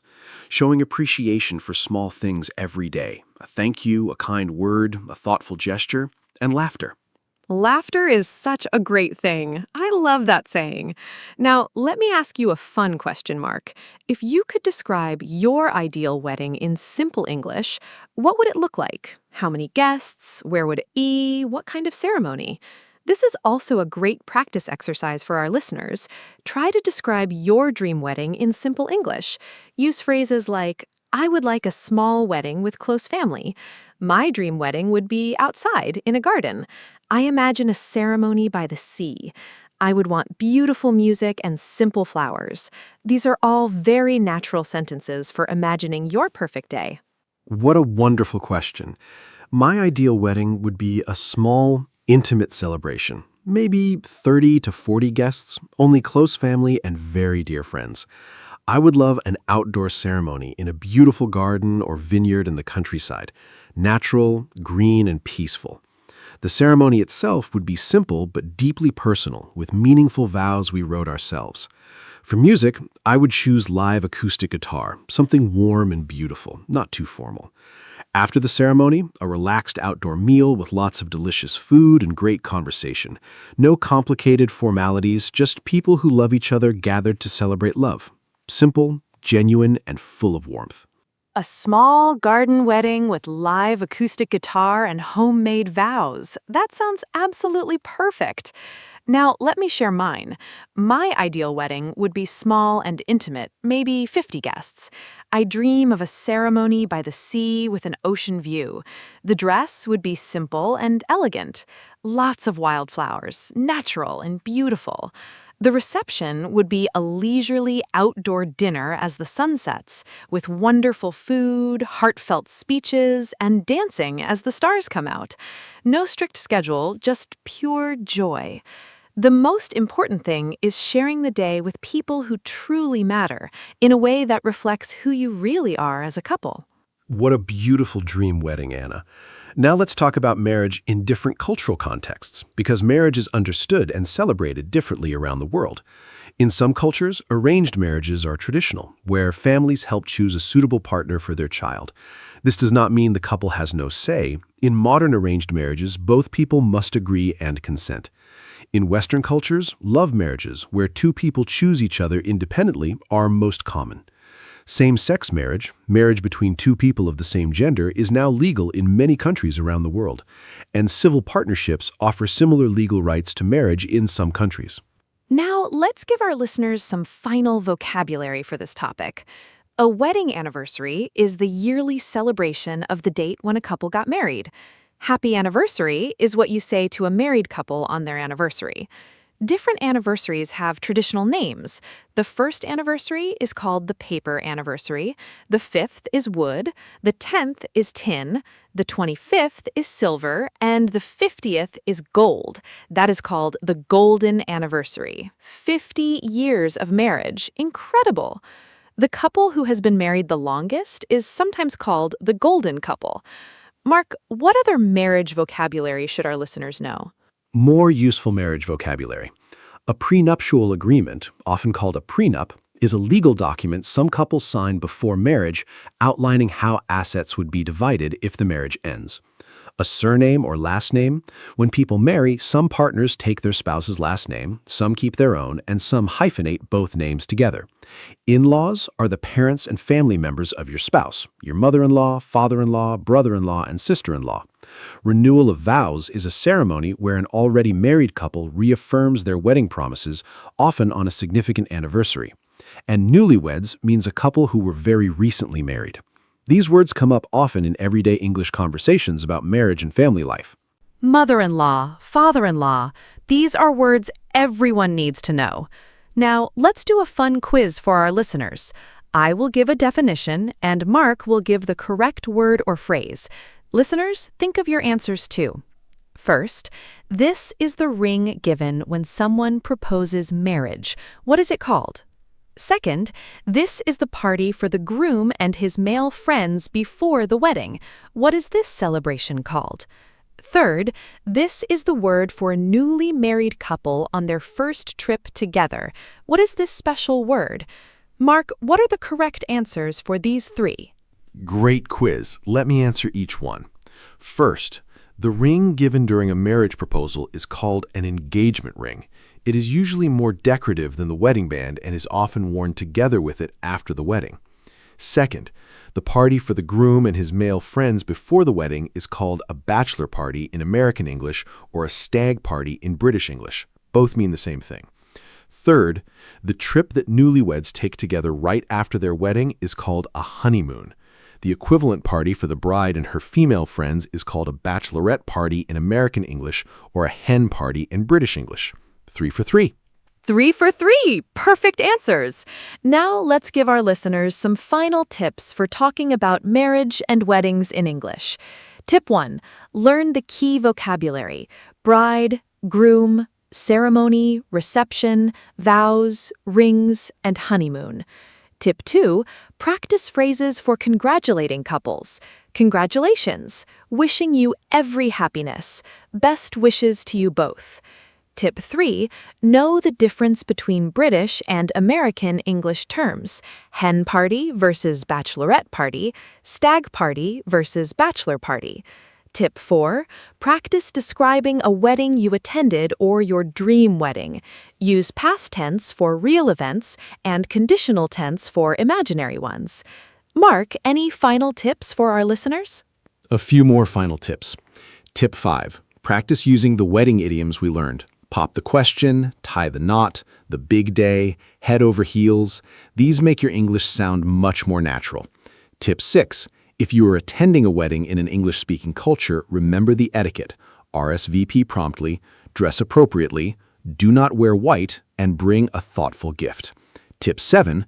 Weddings are a wonderful conversation topic in English because almost everyone has stories and opinions about them. Use this topic to practice real conversations with English-speaking friends or colleagues. Ask them, have you been to any weddings recently? Or, what was the most memorable wedding you had attended? These conversations will flow naturally. What a beautiful and truly special episode this has been. I hope all of our listeners feel more confident talking about marriage and weddings in English after today. Let me give our final summary of everything we covered. We talked about proposals and engagement. We discussed wedding planning, roles, and venues. We learned about the ceremony, vows, rings, and the procession. We explored the reception and its wonderful traditions. We talked about honeymoons, wedding fashion, photography, and wedding guests. We shared wedding idioms, cultural traditions, and the meaning of marriage. And we learned so much useful vocabulary and natural phrases. Marriage is truly one of life's most beautiful celebrations. Thank you so much for listening today. Thank you so much, Anna. This was an absolutely wonderful and joyful episode, and a huge thank you to every listener who spent this special time with us. Whether you are planning your own wedding, dreaming about it, or simply learning English vocabulary, I hope today's episode was helpful and enjoyable. Marriage is a beautiful topic because it is about love, commitment, and celebrating life with the people who matter most. Use all the vocabulary, phrases, and idioms we learned today in your real English conversations. Tell someone about your dream wedding. Ask a friend about their engagement story. Talk about a wedding you attended. Language comes alive through real, meaningful conversations. Hello, everyone. Welcome to our podcast. My name is Anna, and I am so happy you are here with us today. This podcast is made for beginner English learners, and every episode is simple, fun, and useful. Today, we have a really important and motivating topic. We're going to talk about not wasting your time. Time is the one thing we all have equally. Everyone gets 24 hours in a day, but how we use those hours makes a huge difference in our lives. I am joined by my wonderful co-host, Mark. Mark, say hello and tell us, do you ever feel like you are wasting time? Hello. Thank you, Anna. Hi to all our wonderful listeners. Do I ever feel like I'm wasting time? Honestly, yes, sometimes. I think everyone does. But over the years, I've learned a lot about how to use time more wisely and how to recognize when I'm letting it slip away. Today, Anna and I are going to talk about what it means to waste time, why we do it, how to stop, and how to use your time in ways that make you feel happy, productive, and fulfilled. We will also give you lots of useful English vocabulary and phrases. Let's start with the basics. What does it mean to waste time? To waste time means to spend time on things that are not useful, important, or meaningful, things that do not help you grow, achieve your goals, or make you happy. The opposite of wasting time is using time well, or spending time productively. Some useful English vocabulary for this topic: productive, doing something useful and getting good results; efficient, completing tasks with the least amount of time or effort wasted; priority, something that is more important than other things; procrastinate, to delay doing something, especially something you should do. Great vocabulary to start with. The most common ways people waste time are quite relatable. Scrolling endlessly through social media, watching videos and reading posts without any clear purpose, sometimes for hours. Watching TV programs you do not even really enjoy just because the TV is on. Doing small, easy tasks to avoid a bigger, more difficult one. This is called procrastination. Saying yes to things you do not want to do and spending time on other people's priorities instead of your own. Overthinking, spending so much time worrying about decisions that you never actually make them. And waiting for the perfect moment, the perfect plan, or the perfect conditions before starting something important. Waiting for the perfect moment. I definitely recognize that one. Now let's talk about why we waste time, because understanding the reason is the first step to changing the habit. There are several common reasons. First, fear. When we are afraid of failure or of not doing something perfectly, we avoid starting. Second, lack of clear goals. If you do not know what you want to achieve, it is very easy to fill your time with unimportant activities. Third, low energy. When we are tired, we tend to choose easy, passive activities rather than meaningful ones. Fourth, distractions. Our phones, notifications, and the internet are designed to grab and hold our attention. The psychology of wasting time is very interesting. One important reason is what psychologists call instant gratification, choosing something that feels good right now, even if it doesn't help you long term. Watching a funny video feels good instantly. Working on a difficult project feels hard now, but rewarding later. Our brains are naturally attracted to the easy, immediate reward. Another reason is mental fatigue. When your brain is tired from working hard, it seeks rest through distraction rather than productive rest. Also, lack of structure means without a plan or routine, time easily disappears.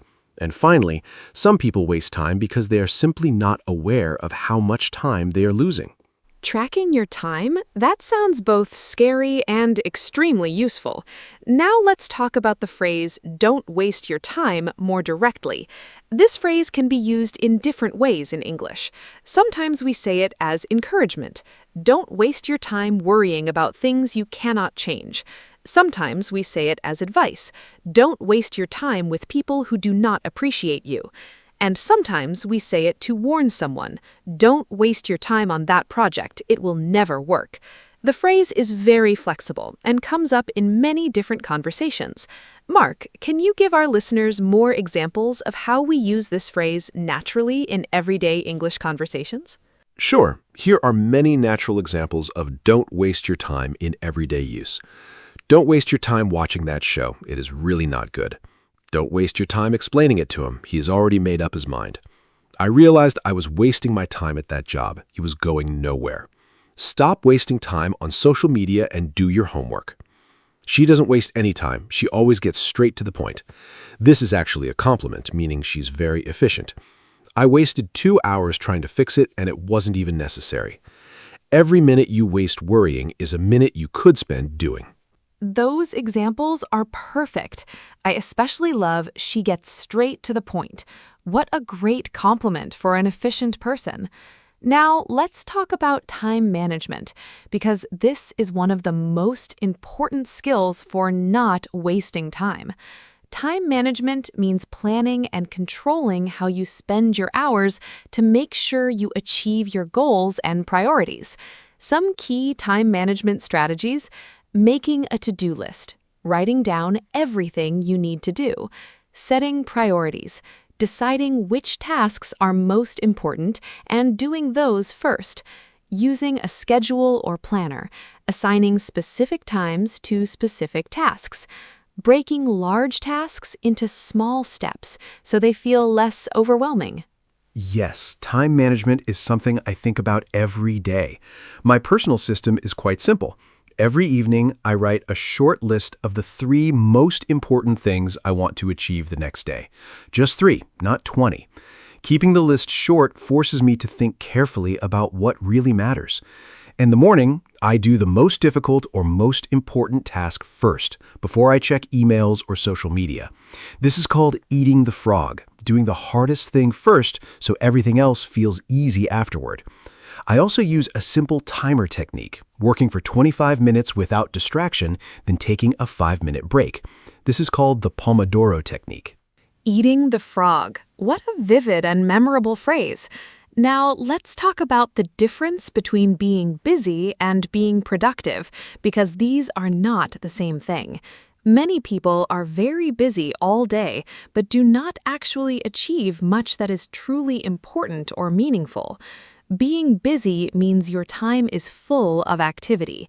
Being productive means your activity is leading to real results and progress toward your goals. In English, we have a useful expression, working smarter, not harder. This means focusing your effort on the things that actually matter, rather than filling your day with tasks that keep you busy but do not move you forward. The difference is so important. Here is a clear example. Imagine 2 students.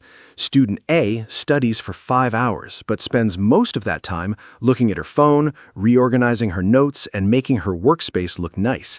She feels very busy, but she does not learn much. Student B studies for 2 hours with complete focus, no phone, clear goals, active reading. She feels less busy, but she learns much more. Student B is productive. Student A is just busy. Another example. A person who attends many meetings at work all day long might feel very busy, but if those meetings do not lead to decisions or progress, they are not productive. Am I making progress toward what actually matters to me? What a powerful question to ask yourself. Now, let's talk about procrastination in more detail, because this is one of the biggest reasons people waste time. Procrastination means delaying or postponing tasks, especially important ones, in favor of easier or more enjoyable activities. Almost everyone procrastinates sometimes, but chronic procrastination, doing it all the time, can seriously harm your productivity, your career, and even your mental health. The feeling of having unfinished tasks hanging over you is very stressful. In English, common procrastination phrases include, "I will do it later," "I will start tomorrow," "I'm not in the mood right now," "I will wait until..." Procrastination is such a common struggle. The main reason people procrastinate is that the task feels uncomfortable, too difficult, too boring, too overwhelming, or too connected to a fear of failure or judgment. The brain avoids discomfort instinctively. The trick is to make starting easier, not finishing. The hardest part of any task is almost always the beginning, so one powerful strategy is commit to doing just 2 minutes of the task, just 2 minutes. Often, once you start, momentum builds and you continue naturally. Another strategy is to remove temptations. Put your phone in another room, close unnecessary browser tabs, and create a distraction-free environment. And remind yourself how good it feels to finish something. Commit to just 2 minutes. Such a clever and practical strategy. Just starting is often the hardest part, and once you begin, it becomes much easier to continue. Now, let's talk about something many people find difficult: saying no. One of the biggest ways people waste time is by saying yes to things they do not want to do, helping with tasks that are not their responsibility, attending events they don't enjoy, or taking on extra work when they are already too busy. Learning to say no kindly but clearly is an essential skill for protecting your time. Saying no is a skill that takes practice, but it gets easier. Here are some natural, polite ways to say no. "I really appreciate you thinking of me, but I can't commit to that right now." "I'm sorry, I already have plans." "That sounds interesting, but it's not the right time for me." "I need to protect my time at the moment." "I'm going to have to pass on this one, but thank you." An important mindset shift is remembering that every time you say yes to something you don't want to do, you are saying no to something you do. Your time and energy are limited and valuable. If it is not a clear yes, it is a no. I love that rule. Now, let's talk about the role of habits in time management, because our daily habits have an enormous impact on how productively we use our time. A habit is something you do regularly, almost automatically without thinking. Good habits, like waking up early, exercising in the morning, or spending the first hour of your day on important work, save time and build consistency. Bad habits, like checking your phone first thing in the morning, staying up too late, or skipping planned tasks, waste time and reduce your energy. My most important time-protecting habit is my morning routine. I wake up at the same time every day, no snoozing the alarm. The first 30 minutes of my morning are screen-free. I drink water, stretch gently, and think about what I want to achieve that day. This calm, intentional start sets a positive tone for the whole day. Another important habit, I batch similar tasks together. For example, I check and reply to all emails at specific times, not constantly throughout the day. Constantly checking emails and messages is one of the biggest time wasters in modern life. Screen-free mornings and batching tasks, both such practical and effective habits. Now let's talk about distractions, because distractions are one of the greatest enemies of good time use in the modern world. A distraction is anything that takes your attention away from what you are supposed to be doing. In today's world, the biggest distractions are smartphones, especially social media apps and notifications, the internet, easy to start browsing for one thing and find yourself reading something completely unrelated 30 minutes later, television, background noise and interruptions from other people, and our own wandering thoughts. Research shows that after a distraction, it takes an average of 23 minutes to fully return to a focused state. Managing distractions is something I work on constantly. My most effective strategies: first, I put my phone on Do Not Disturb mode when I need to focus, or I physically leave it in another room. Out of sight really does mean out of mind. Second, I use website blocking apps during work sessions. These prevent me from visiting distracting sites like social media. Third, I communicate my focus time to the people around me, letting them know I need uninterrupted time so they do not disturb me unnecessarily. Fourth, I work in blocks of focus time with short breaks, so my brain gets scheduled rest rather than seeking distraction randomly. A distraction list for random thoughts, that is genius. Writing ideas down instead of chasing them in your head keeps you focused and does not lose the thought. Now let's talk about social media and screen time specifically, because this is probably the most common time waster for people today. Research shows that the average person spends about 6 to 7 hours per day looking at screens, phones, computers, and televisions. Social media platforms are specifically designed to keep you scrolling as long as possible, using psychology to trigger dopamine, the brain's pleasure chemical, with every notification, like, and new post. My relationship with social media has changed a lot over the years. I used to scroll mindlessly for long periods and feel vaguely empty afterward. Now I approach it much more intentionally. I deleted most social media apps from my phone and only access them on my computer at specific limited times. I set a daily 30-minute limit for social media, enough to stay connected without losing hours. I also regularly ask myself, is this adding value to my life or am I just passing time? If the honest answer is the second one, I put the phone down. The feeling without the substance. That is such a powerful and honest description of mindless scrolling. Now let's talk about the value of rest and leisure, because not all non-productive time is wasted time. This is a really important distinction. Rest is necessary and healthy. Your brain and body need recovery time to function well. Leisure activities that bring you joy, reading, cooking, spending time with loved ones, walking in nature, are not wasted time at all. They restore your energy, nurture your creativity, and contribute to your overall well-being and happiness. The key difference is intentionality. Choosing to relax and enjoy yourself is very different from mindlessly drifting from one distraction to another. Restorative rest is so important and so different from passive time wasting. Here's the distinction I use. Genuine rest leaves you feeling refreshed, energized, and ready to engage with life again. True leisure activities are ones you actively choose because they bring you real joy or restoration. For me, restorative activities include sleeping 8 hours and taking short walks, reading books that genuinely interest me, cooking a new recipe, having meaningful conversations with friends, spending time in nature, and doing absolutely nothing, sitting quietly, thinking, watching the world.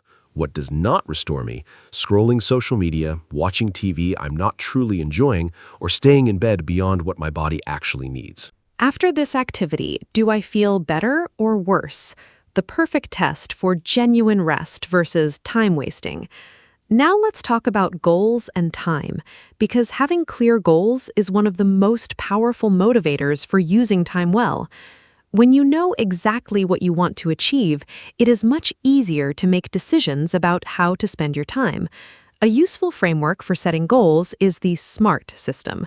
SMART stands for specific, clearly defined, not vague; measurable, you can track your progress; achievable, realistic, not impossible; relevant, connected to what truly matters to you; and time-bound, with a deadline. Clear goals are transformative for time management. When you have a specific goal with a deadline, every day becomes clearer. You can look at any activity and ask, does this bring me closer to my goal or does it not? If the answer is no, you can choose to spend less time on it. Goals also create motivation and momentum. Progress toward a meaningful goal feels very different from just being busy. Even small daily progress builds confidence and energy. For language learners especially, having a clear goal like, I want to hold a 5-minute conversation in English by the end of this month is so much more motivating and actionable than just, I want to improve my Eng. Time as a tool for building the life you want. What a beautiful way to think about it. Now, let's do a fun quiz for our listeners. I will describe a situation, and Mark will say whether this person is wasting time or using their time well, and why. Ready? Situation 1. Maria has a big exam in 3 days. She sits down to study, but first spends 20 minutes tidying her desk, sharpening all her pencils, organizing her notes by color, and making a cup of tea. Then she checks her phone briefly. Then she thinks about what to study first. After an hour, she has not actually studied anything. Listeners, what do you think? Maria is definitely wasting her time, in a very common and recognizable way. What Maria is doing is called productive procrastination, doing tasks that feel useful and organized, but are actually just ways of avoiding the real task, which is studying. Tidying her desk and color-coding her notes feel productive, but they are not the priority right now. The exam is the priority. This pattern is very common because our brains like to do easy, satisfying tasks to avoid the more difficult but more important one. The solution for Maria: set a timer for 25 minutes, open the textbook to the first topic and begin, even if she does not feel completely ready. Starting imperfectly is always better than waiting perfectly and never beginning. Perfect advice for Maria and for all of us. Now, situation 2 for our quiz. James finishes work at 6 in the evening. He comes home, changes his clothes, and goes for a 30-minute run. Then he cooks a simple dinner while listening to an English podcast. After dinner, he reads a book for 45 minutes. Then he calls his mother for 20 minutes. At 9:30, he puts his phone away and goes to bed at 10:30. Listeners, is James wasting his time? Think about it. His evening seems full of activities, but are they meaningful? Mark, what is your verdict this time? James is absolutely using his time beautifully. Every activity in his evening is intentional and restorative. Exercise, excellent for physical and mental health. Cooking while listening to a podcast, multitasking in a genuinely useful way, enjoying a skill and learning at the same time. Reading, personal growth, and genuine relaxation. Calling his mother, maintaining an important relationship, and going to bed at a reasonable hour, protecting his sleep and energy for tomorrow. None of these activities is passive or mindless. James is choosing activities that serve his health, his learning, his relationships, and his well-being. This is the ideal evening, not because it is perfect, but because every choice is deliberate and meaningful. James is my new role model for evenings. Now let's talk about something that many people struggle with, the fear of missing out, or FOMO. FOMO is a common modern feeling, the anxiety that other people are doing exciting things and you're missing out by not being there or not being involved. FOMO often drives people to waste enormous amounts of time on social media, checking what others are doing, attending events they do not truly want to attend, or constantly looking at their phone. The solution to FOMO is sometimes called JOMO, the joy of missing out. This means finding genuine contentment and peace in your own choices, even when others are doing something different. FOMO is very real, and I have definitely experienced it. The turning point for me was realizing that social media only shows the highlights of people's lives, the best moments, the most exciting experiences. It's never the full picture. So comparing your ordinary Tuesday to someone else's curated holiday photos is always going to make your life seem less interesting, even when your life is actually wonderful. I now practice JOMO very deliberately. When I choose to stay home and read instead of going to a loud party, I enjoy that choice fully, rather than wondering what I'm missing. Comparison is the thief of joy. That is one of my favorite English expressions. And presence is the antidote to FOMO. What a beautiful and wise thought. Now let's talk about the relationship between time and energy, because managing your energy is just as important as managing your time.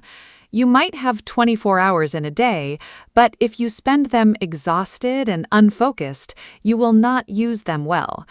Understanding when your energy is highest, when you feel most alert, creative, and motivated, is very useful for scheduling your most important tasks at those times. For most people, energy is highest in the morning. Energy management is something I think about a lot. I have noticed clear patterns in my own energy. My mental energy is highest in the morning. This is when I do my most creative and demanding work. I protect this time fiercely. No emails, no social media, no meetings if possible. Mid-afternoon, around 2 or 3 o'clock, my energy naturally dips. This is normal. Our bodies have a biological tendency toward a rest period in early afternoon. Instead of fighting it with caffeine, I use this time for lighter tasks, responding to emails, attending meetings, or doing administrative work. In the late afternoon, energy often rises again for several hours. Working with your natural energy rhythms, what a smart and practical approach. Now let's give our listeners some final practical tips for not wasting time. These are simple, actionable steps they can start using immediately. Tip 1. Start each day by identifying your top 3 priorities. Tip 2. Do the most important task first before distractions begin. Tip 3. Put your phone away during focused work time. Tip 4. Use a timer. Work in focused blocks with short breaks. Tip 5. Track your time for 1 week. Write down what you do each hour. The results might surprise you. Tip 6. Learn to say no kindly but clearly. More practical tips. Tip 8. Set specific times for checking emails and social media, not continuously throughout the day. Tip 9. Get enough sleep. A tired mind wastes far more time than a rested one. Tip 10. Remove apps from your phone that consume time without adding value. Tip 11. Plan your week on Sunday evening. Knowing your schedule reduces decision fatigue during the week. Tip 12. Stop multitasking. Research shows that doing 2 things at once means doing them both worse. Focus on one thing at a time. Tip 13. Celebrate progress, not perfection. Getting 80% of something done is far better than planning a perfect version forever. Every hour is an hour of your one precious life. That is perhaps the most important reminder of the entire episode. Let me now give a final summary of everything we talked about today. We discussed what it means to waste time and why people do it: fear, lack of goals, distractions, and procrastination. We talked about the difference between being busy and being productive. We explored procrastination and practical strategies to overcome it. We discussed saying no, daily habits, distractions, social media, and the value of true rest. We talked about SMART goals, energy management, FOMO and JOMO, and we did a fun quiz with Maria and James. Thank you so much, Anna. This was one of my favorite episodes. And a huge thank you to every single listener who spent this time with us today. And what an appropriate topic that is. You chose to spend time listening to this podcast, learning English, and thinking about how to live more intentionally. That is already an excellent use of your time. Take today's ideas and try just 1 or 2 of them this week. Put your phone away for 1 hour. Write your top 3 priorities tomorrow morning. Say no to one thing that does not serve you. Small changes made consistently create enormous transformations over time. Hello, everyone. Welcome to our podcast. My name is Anna, and I am so happy you are here with us today.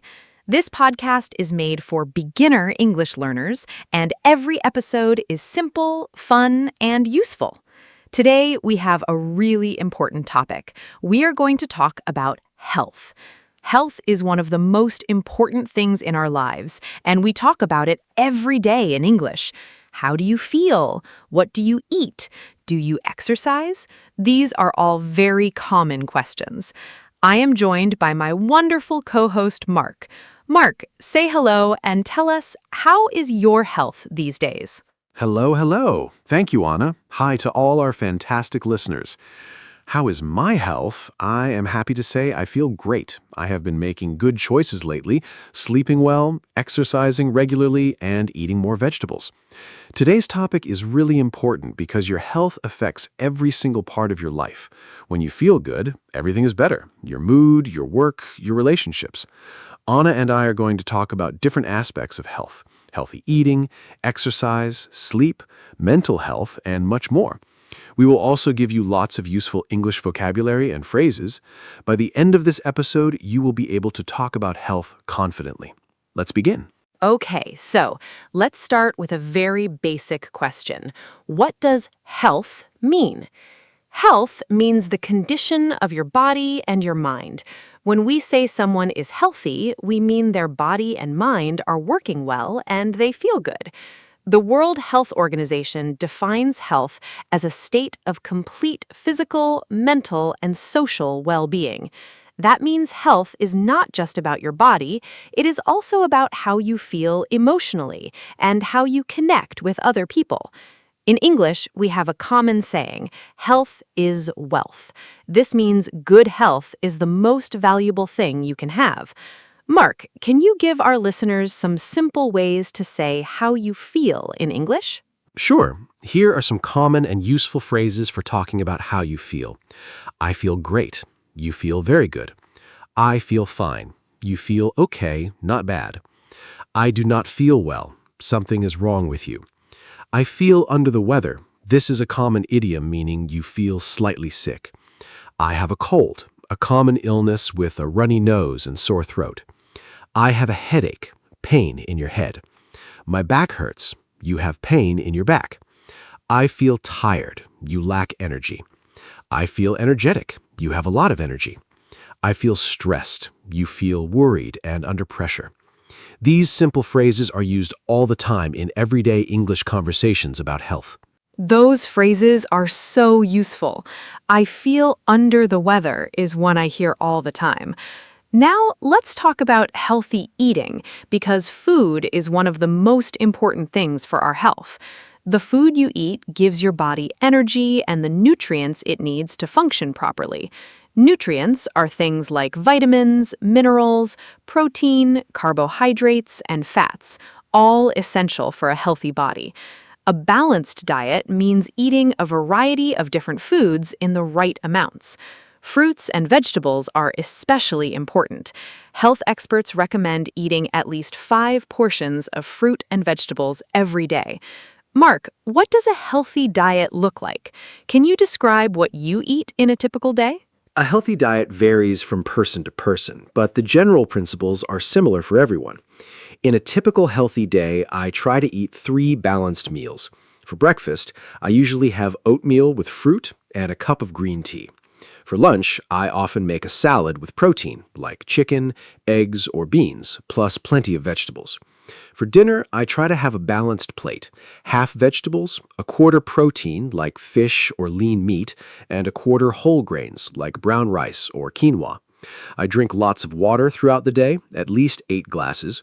I also try to limit sugary drinks, processed foods, and too much salt. Eating mindfully and not rushing helps too. That sounds like a really healthy and balanced diet. Now, let's talk about some specific healthy foods and what makes them good for your body. Fruits and vegetables are full of vitamins and minerals that protect against disease. Whole grains like brown rice, oats, and whole wheat bread give you lasting energy. Protein foods like chicken, fish, eggs, beans, and nuts help build and repair your muscles. Healthy fats found in avocado, nuts, and olive oil are good for your heart and brain. And dairy products, or dairy alternatives like plant-based milk, provide calcium for strong bones. Mark, are there any foods you think are especially important for good health? Any superfoods you particularly recommend? I love the concept of superfoods. Some of my favorites, blueberries, tiny but packed with antioxidants which protect your body from damage. Spinach, a leafy green vegetable rich in iron, vitamins A, C, and K. Salmon, an excellent source of omega-3 fatty acids, which are wonderful for brain and heart health. Garlic has natural antibacterial and immune-boosting properties. Eggs, a complete protein source with many essential vitamins. Walnuts, great for brain health because of their healthy fats. And sweet potatoes, rich in beta-carotene, which your body converts to vitamin A, important for eye health and immunity. The key is not to eat just 1 or 2 superfoods, but to eat a wide variety of colorful, natural whole foods every day. Blueberries, spinach, salmon, eggs, walnuts, such a wonderful list. Now let's talk about foods and habits that are not so good for our health, because understanding what to avoid is just as important as knowing what to eat. Some things to limit or avoid. Sugary drinks like soda and juice, they have a lot of sugar but almost no nutritional value. Ultra-processed foods like chips, packaged cookies, and instant noodles, these often contain unhealthy fats, too much salt, and artificial additives. Too much red and processed meat linked to higher risk of heart disease and certain cancers, and too much alcohol. This damages the liver and many other organs. Mark, what other unhealthy habits affect people's health? Beyond food, there are many other unhealthy habits to be aware of. Smoking is one of the most harmful things you can do to your health. It causes lung cancer, heart disease, and many other serious conditions. Sitting for too long without moving is also bad, called sitting disease by some experts. It is linked to obesity, diabetes, and heart problems. Getting too little sleep weakens your immune system and affects mental health. Eating too late at night disrupts your digestion and sleep quality. Skipping breakfast is a habit that can lead to overeating later. And high stress levels without proper management can cause serious long-term health problems. Being aware of these habits is the first step towards changing them for better health outcomes. Smoking and sitting too much, both such important points. Now let's talk about exercise, because physical activity is one of the most powerful things you can do for your health. Regular exercise helps control your weight, strengthens your heart, builds muscles and bones, improves your mood, and reduces the risk of many diseases. The World Health Organization recommends that adults do at least 150 minutes of moderate exercise per week. That is about 30 minutes 5 days a week. Moderate exercise means things like walking briskly, cycling, swimming, or dancing. Activities that raise your heart rate but still allow you to hold a conversation. Mark, do you exercise regularly? What kind of exercise do you do? Yes, I exercise regularly and I really enjoy it. My main activities are running and cycling. I run 3 times a week, usually 30 to 40 minutes per session. I find running incredibly good for both my body and my mind. After a good run, I always feel clear-headed and positive. On weekends, I like to go for longer cycle rides in the countryside. I also do some strength training twice a week, exercises using weights or my own body weight to build muscle strength.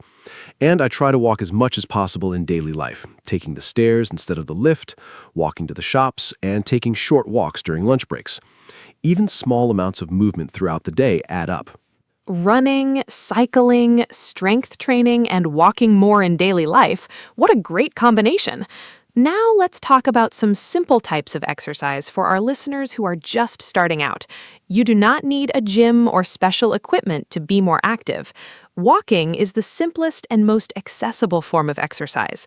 It's free, you can do it anywhere, and it's gentle on your joints. Swimming is another excellent whole-body exercise that is kind to your joints. Yoga improves flexibility, strength, and mental calmness. Dancing is fun and a great workout. And home exercises like squats, push-ups, and planks require no equipment at all. Mark, what advice would you give to someone who wants to start exercising but doesn't know where to begin? Great question. My top advice for beginners, start very small and be consistent. Do not try to do too much on the first day. You'll feel exhausted and discouraged. Start with just 10 or 15 minutes of walking every day. Then gradually increase the time and intensity. Find an activity you genuinely enjoy. If you love dancing, dance. If you love being in nature, hike or walk in the park. Enjoyment is the key to consistency. Set small, achievable goals, like walking for 20 minutes every day this week. Get a partner. Exercising with a friend makes it much more fun and helps you stay motivated.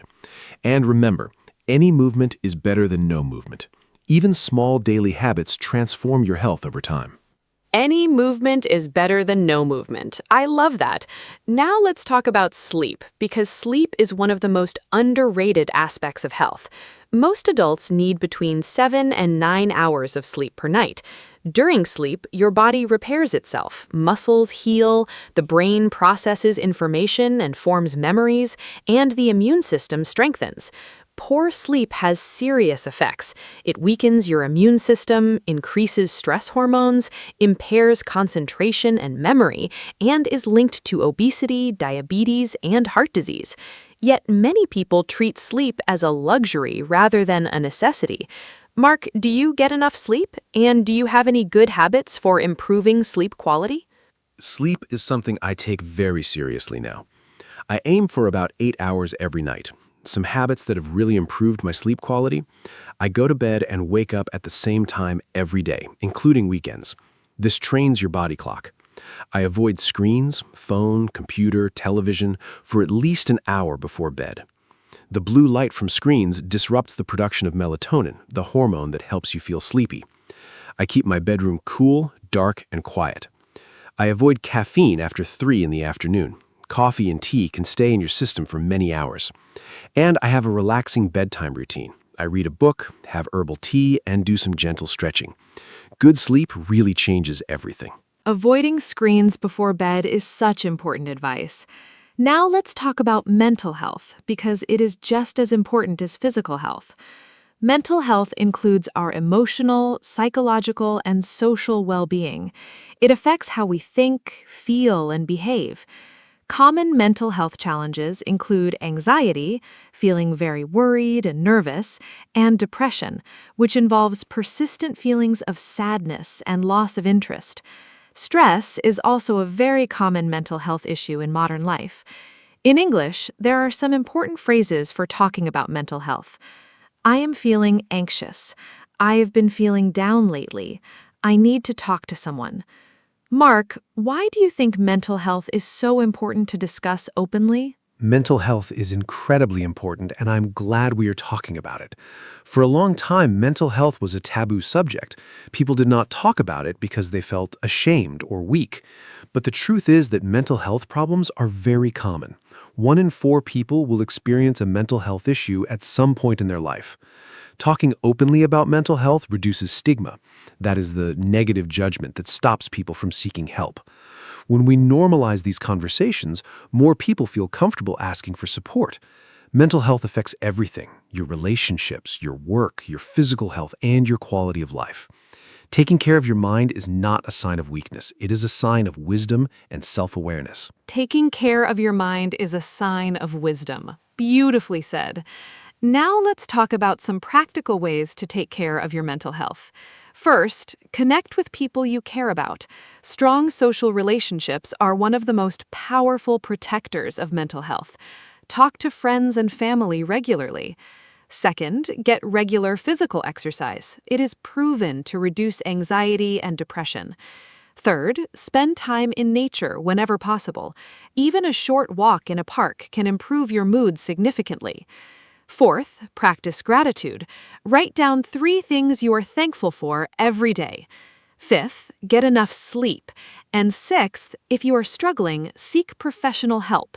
Talking to a therapist or counselor is a sign of strength. Mark, what do you do for your mental health? For my mental health, I have several practices that really help. First, I exercise regularly, as we discussed. It is fantastic for mood. Second, I meditate for 10 to 15 minutes every morning. Meditation simply means sitting quietly and focusing on your breathing. It sounds simple, but the effect on stress and anxiety is significant. Third, I spend time in nature whenever possible. I find it genuinely calming and restorative. Fourth, I maintain strong friendships and make time for the people I care about. Fifth, I journal. Writing down my thoughts and feelings helps me process them clearly. And sixth, I try to limit news and social media consumption, especially in the evening. A positive digital environment supports mental health enormously. Meditation and journaling, 2 wonderful practices. Now let's talk about something very practical: how to talk to a doctor in English. Many of our listeners may need to visit a doctor in an English-speaking country, so knowing the right phrases is very important. When you describe your symptoms, the signs that you are sick, you might say, I have had a fever for 2 days. I have a sore throat and a cough. My stomach hurts. I have been feeling dizzy. I cannot sleep. I feel very tired all the time. The doctor will ask questions like, "How long have you had this?" On a scale of 1 to 10, how bad is the pain? Mark, what other doctor vocabulary should our listeners know? Very important vocabulary for the doctor. A symptom is a sign of illness, like a headache or a rash. A diagnosis is when the doctor tells you what is wrong. A prescription is a written order for medicine from the doctor. Medication or medicine is what you take to treat an illness. A dosage is how much medicine you take and how often. Side effects are unwanted effects of a medicine. An appointment is a scheduled time to see the doctor. Emergency room, or A&E, is where you go for serious, sudden illness or injury. And health insurance is a policy that helps pay for medical costs. Useful phrases. I need to make an appointment. Can you recommend a specialist? What is the dosage for this medication? These are all very important to know. Those medical phrases and vocabulary words are so helpful. Now let's talk about some very common illnesses and health problems in English. A cold is a very common illness. You get a runny nose, sore throat, and mild fever. It usually gets better on its own in about a week. The flu, or influenza, is more serious than a cold. You feel very unwell, have a high fever, body aches, and extreme tiredness. Allergies happen when your immune system overreacts to something harmless, like pollen, pet hair, or certain foods. High blood pressure is very common and can lead to heart disease if untreated. And diabetes is a condition where the body cannot manage blood sugar properly. Mark, what are some important ways to prevent these common illnesses? Prevention is always better than cure. Here are some key prevention strategies. Washing your hands regularly is one of the simplest and most effective ways to prevent spread of illness. Wash with soap for at least 20 seconds. Getting vaccinated, flu vaccines, COVID vaccines, and other immunizations protect you and the people around you. Eating well and exercising strengthens your immune system so your body can fight off illness more effectively. Getting enough sleep is also crucial for immunity. Avoiding smoking completely, limiting alcohol, managing stress, and having regular health checkups. Visiting your doctor for routine tests even when you feel well can catch problems early before they become serious.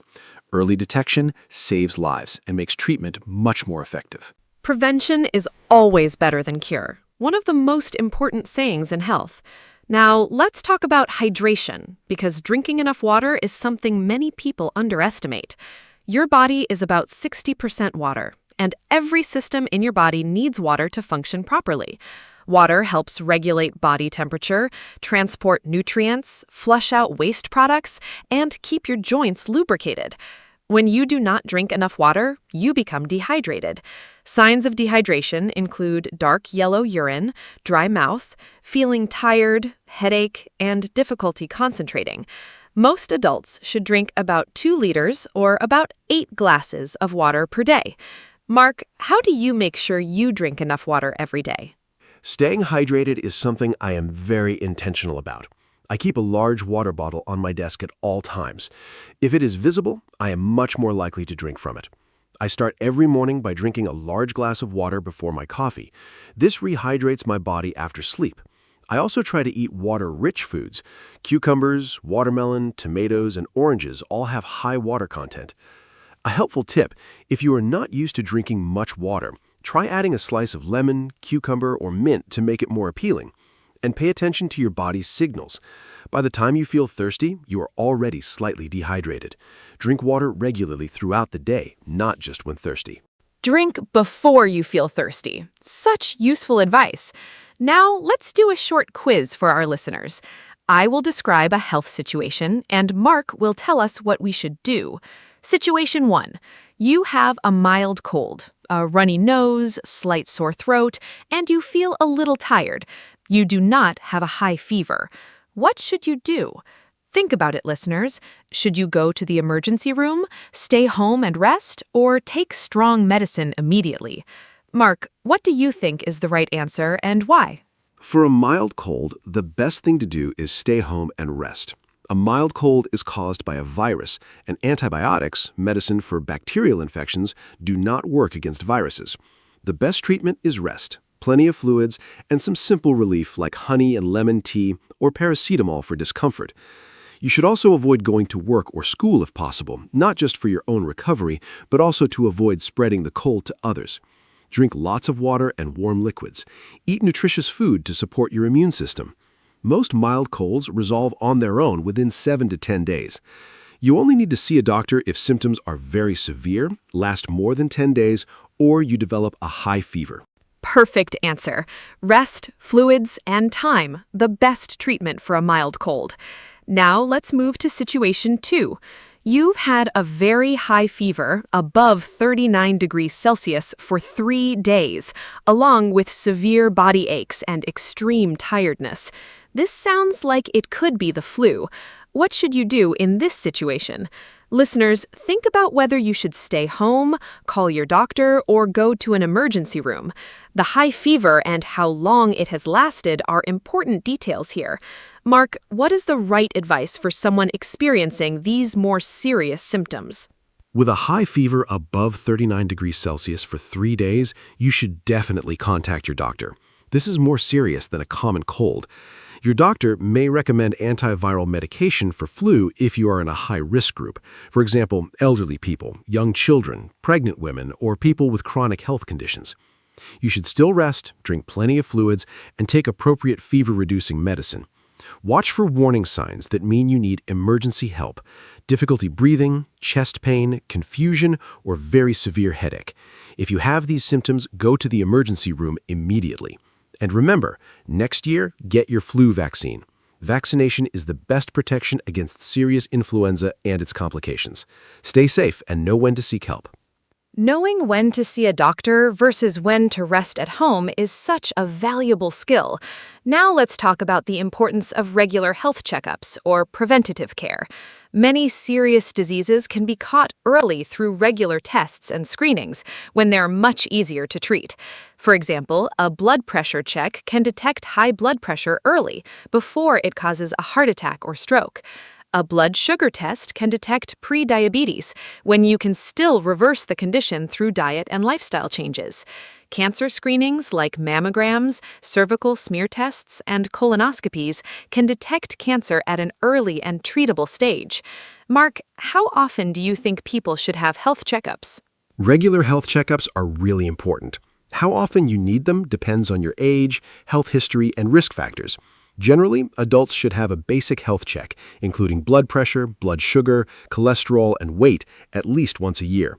Dental checkups are recommended every 6 months. Eye tests are recommended every 1 to 2 years. For specific cancer screenings, doctors usually recommend them from a certain age. For example, regular mammograms for women from around 50 years old, and colonoscopies from around 50 as well. The most important thing is to know your family health history. If your parents or grandparents had certain conditions, you may be at risk higher. Regular checkups and open communication with your doctor are your best tools for long-term health. Family health history is such an important point. Now let's talk about some healthy habits that are easy to start and make a big difference over time. Habit 1, drink a glass of water first thing every morning. Habit 2, take a short walk every day, even 15 minutes helps. Habit 3, eat at least 1 piece of fruit or 1 serving of vegetables with every meal. Habit 4, go to bed at the same time every night to regulate your sleep. Habit 5, wash your hands before eating and after using the bathroom. And habit 6, take the stairs instead of the lift or elevator whenever possible. These are all small, simple habits, but together they make a significant difference. Mark, what healthy habits do you practice daily? I practice most of the habits you mentioned. A few more I would add for my personal routine. Every morning, I do 5 minutes of light stretching. It wakes up my body and reduces muscle stiffness. I take a few deep breaths whenever I feel stressed during the day. Just 3 slow, deep breaths can significantly reduce tension. I try to eat lunch away from my computer. Stepping away from screens for meals is good for both digestion and mental rest. I limit my coffee to 1 or 2 cups per day and switch to herbal tea in the afternoon. And every evening, I write down 3 good things that happened that day. This simple gratitude practice has genuinely improved my overall mood and sense of well-being over time. Deep breathing and gratitude, such simple but powerful practices. Now let's talk about something many people wonder about: vitamins and supplements. A supplement is a product, usually a tablet, capsule, or powder, that you take to add nutrients to your diet. Common supplements include vitamin D, especially important in countries with little sunshine; vitamin C, popular for supporting the immune system; omega-3 fish oil, good for heart and brain health; probiotics, these are beneficial bacteria that support gut health; iron, important for people who are anemic or do not eat much red meat. Mark, do you take any supplements, and what do you think about the role of supplements in a healthy lifestyle? I do take a few supplements, but I want to be clear, supplements should not replace a healthy diet. They should supplement or add to an otherwise balanced diet. I take vitamin D every day because I live in a country that does not get a lot of sunshine, especially in winter. Low vitamin D is extremely common in northern countries and can affect mood, bone health, and immunity. I also take a high-quality omega-3 supplement on days when I do not eat fish. My advice: before taking any supplement, speak to a doctor or pharmacist. Some supplements interact with medications or are not appropriate for everyone.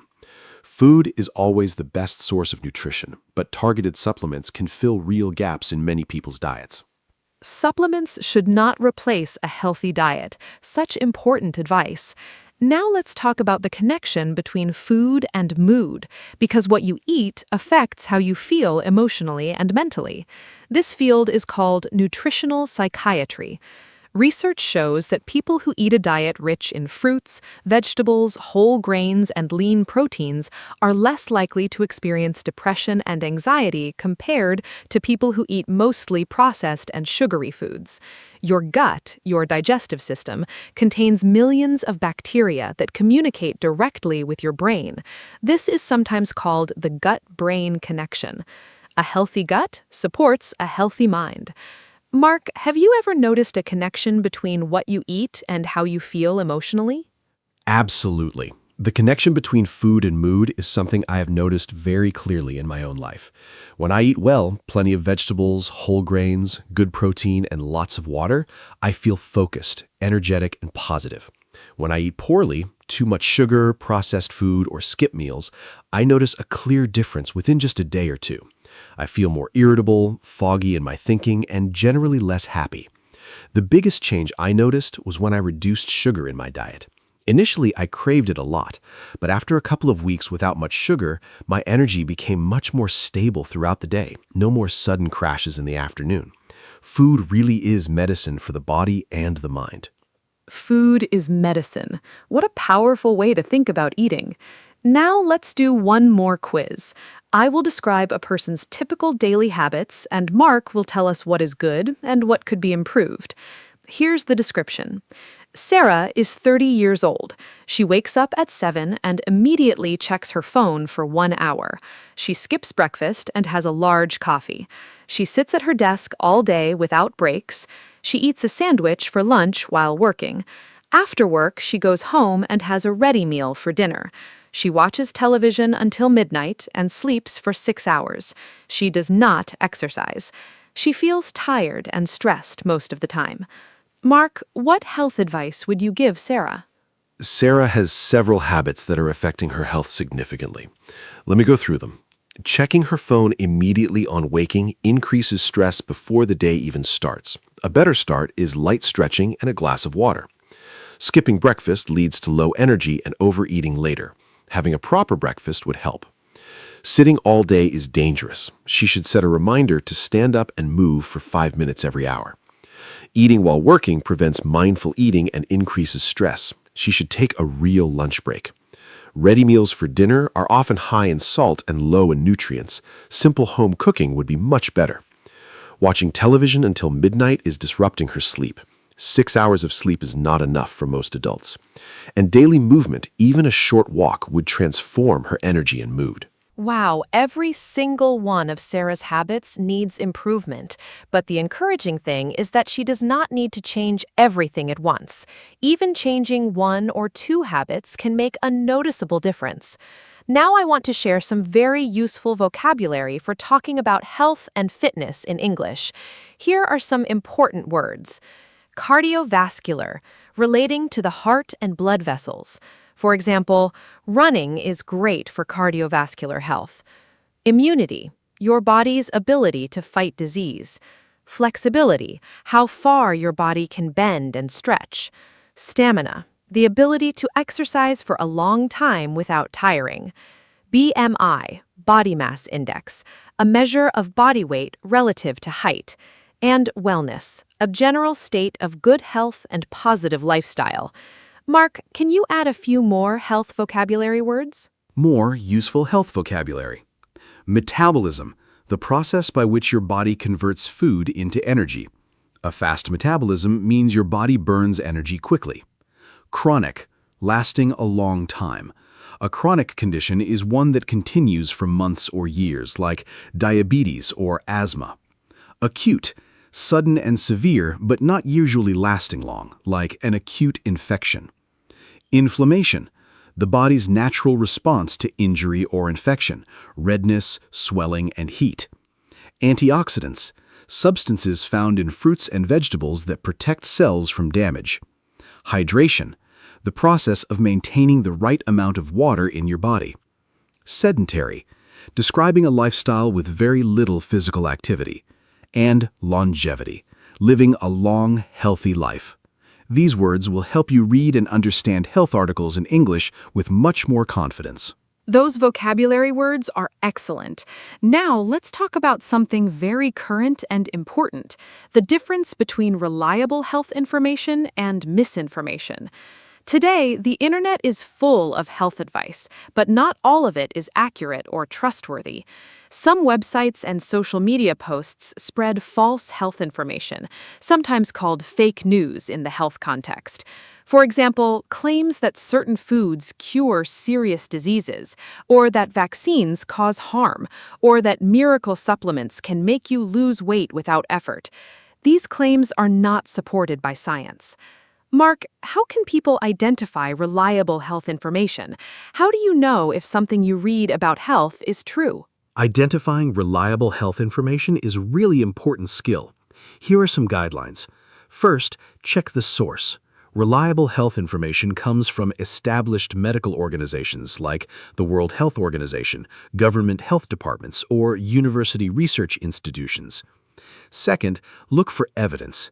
Good health advice is based on multiple scientific studies, not just one person's experience. Third, be skeptical of extreme claims. If something promises miraculous results with no effort, it is probably not true. Fourth, check the date. Health research evolves, so look for recent information. Fifth, consult a real doctor or pharmacist for personal health questions, rather than relying on internet searches alone. And sixth, be especially careful about health advice on social media. Always verify before you believe or share it. Verify before you believe or share it. Such important advice for the digital age. Now let's talk about something positive: the role of happiness and positive emotions in physical health. Research shows that positive emotions like joy, gratitude, and love actually have measurable benefits for physical health. People who report higher levels of happiness tend to have stronger immune systems, lower blood pressure, and live longer than people who experience chronic stress and negative emotions. Laughter has genuine health benefits. It reduces stress hormones, relaxes muscles, and boosts the immune system. This is sometimes called the mind-body connection. Mark, do you believe that being happy makes you physically healthier? I absolutely believe in the mind-body connection. The research on this is really compelling. Studies show that optimistic people, those who generally expect positive outcomes, have better cardiovascular health and recover from illness more quickly than pessimistic people. Chronic stress and negative emotions increase cortisol and other stress hormones, which damage the immune system and contribute to inflammation in the body. On the other hand, laughter, strong social connections, and feelings of purpose and meaning in life have measurable protective effects on physical health. I think this means that investing in your happiness, nurturing your relationships, finding purpose, practicing gratitude, and having fun is genuinely a form of healthcare. Health truly is holistic, body and mind together. Health is holistic, body and mind together. What a perfect summary. Now, let's give our listeners some final health tips before we wrap up. Tip 1. Eat more fruits, vegetables, whole grains, and lean protein. Limit processed food, sugar, and alcohol. Tip 2. Move your body every day. Aim for 30 minutes of moderate exercise 5 days a week. Tip 3. Sleep 7 to 9 hours per night. Create a good sleep routine. Tip 4. Drink enough water, at least 8 glasses a day. Tip 5. Take care of your mental health. Connect with people, manage stress, and seek help if you need it. Tip 6. Have regular health checkups. Mark, can you add the final tips? Continuing the tips. Tip 7. Do not smoke. If you currently smoke, seek help to stop. It is one of the best health decisions you will ever make. Tip 8. Limit alcohol. The safest amount is as little as possible. Tip 9. Wash your hands regularly to prevent illness. Tip 10. Know your body. Pay attention to changes and see a doctor if something doesn't feel right. Tip 11. Get vaccinated. Vaccines protect you and the people around you. And tip 12, be patient with yourself. Good health is built through consistent daily habits over time. Small improvements made consistently lead to remarkable results. You don't need to be perfect, you just need to keep making small positive choices every day. Your health is worth it. What a wonderful and comprehensive episode. I hope every listener feels inspired to make at least one positive change for their health after today. Let me give a final summary. We talked about what health means: physical, mental, and social well-being. We discussed healthy eating and hydration. We covered exercise, sleep, and mental health. We learned useful phrases for talking to a doctor and describing symptoms. We talked about common illnesses, prevention, and regular checkups. We discussed supplements, the food-mood connection, and how to identify reliable health information. We did some fun quizzes and built lots of useful vocabulary. Health is your greatest asset. Take care of it every single day. Thank you so much for listening. See you next time. Thank you so much, Anna. This was one of our best and most important episodes. And a huge thank you to every wonderful listener who spent this time with us. Remember, your health is the foundation of everything you do. When you are healthy, you have energy, clarity, and the ability to enjoy life fully. The good news is that small, consistent, healthy habits, drinking more water, sleeping better, moving a little more, and eating more vegetables add up to a big positive difference over time. Do not try to change everything at once. Start with one small thing today. And use the English vocabulary and phrases from today's episode to talk about health with confidence. Take great care of yourselves. Be kind to your body and mind, and goodbye, everyone. Hello, everyone. Welcome to our podcast. My name is Anna, and I am so glad you are here with us today. This podcast is made for beginner English learners, and every episode is simple, warm, and useful. Today, we have a very important and meaningful topic. We are going to talk about how to stay positive during hard times. Life is not always easy. Everyone goes through difficult periods, problems at work, health challenges, financial worries, or personal losses. Knowing how to stay positive during these moments is one of the most valuable skills you can have. I am joined by my wonderful co-host, Mark. Hello. Thank you, Anna. Hi to all our wonderful listeners. Yes, absolutely. Like everyone, I have been through difficult periods in my life. Times when things felt very heavy, and it was genuinely hard to find the energy or optimism to keep going. But looking back, I can honestly say that those hard times taught me the most, strengthened me the most, and ultimately led me to better places.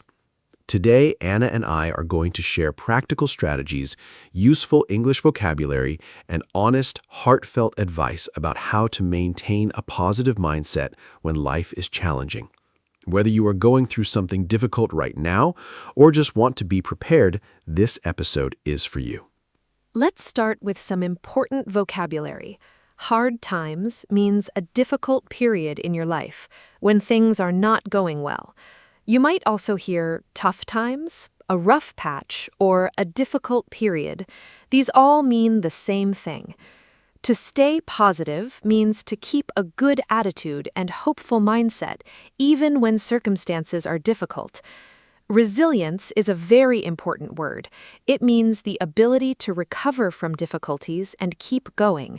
A resilient person is someone who faces problems but does not give up.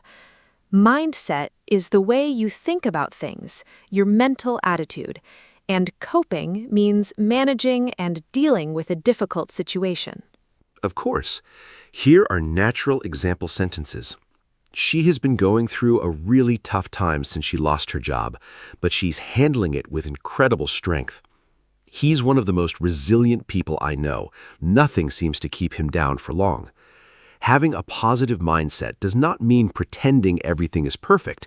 It means choosing to focus on what you can control. Coping with grief takes time. There is no right or wrong way to do it. It's okay to have bad days. What matters is how you cope with them. After a rough patch, things always get better. She changed her mindset and everything started to feel more. Those example sentences are so natural and so useful. Now let's talk about why positivity matters during hard times. When life is difficult, it is very easy to fall into negative thinking, focusing only on what is wrong, worrying about the future, and feeling helpless or hopeless. This is completely natural and human.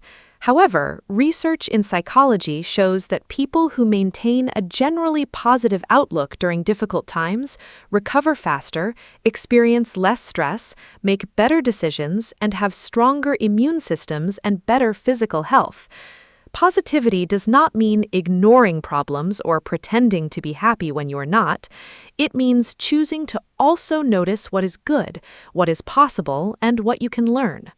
Positivity during hard times is important for so many reasons. First, your mindset directly affects your actions. When you feel hopeless, you stop trying. When you maintain even a small sense of hope, you keep looking for solutions. Second, positivity affects the people around you. A positive attitude is contagious and supportive to everyone in your life. Third, hard times are temporary. Every difficult period eventually ends, and maintaining positivity helps you survive until it does. The phrase, "this too shall pass," is one of the most comforting things you can say to yourself during a hard time. It means whatever you are going through right now will not last forever.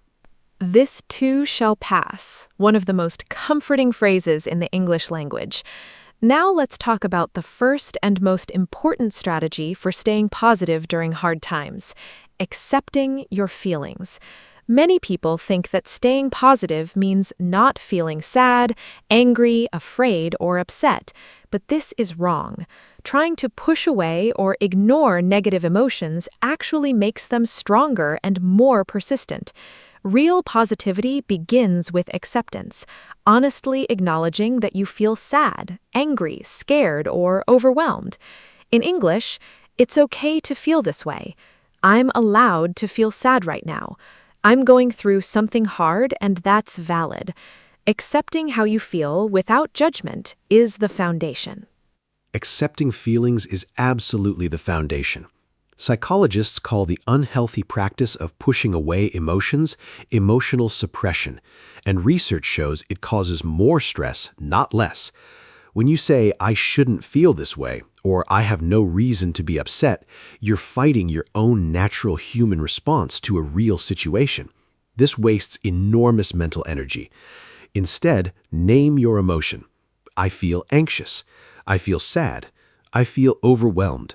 Just naming it accurately brings immediate relief. This is called name it to tame it in psychology. Accepting a feeling doesn't mean staying in it forever.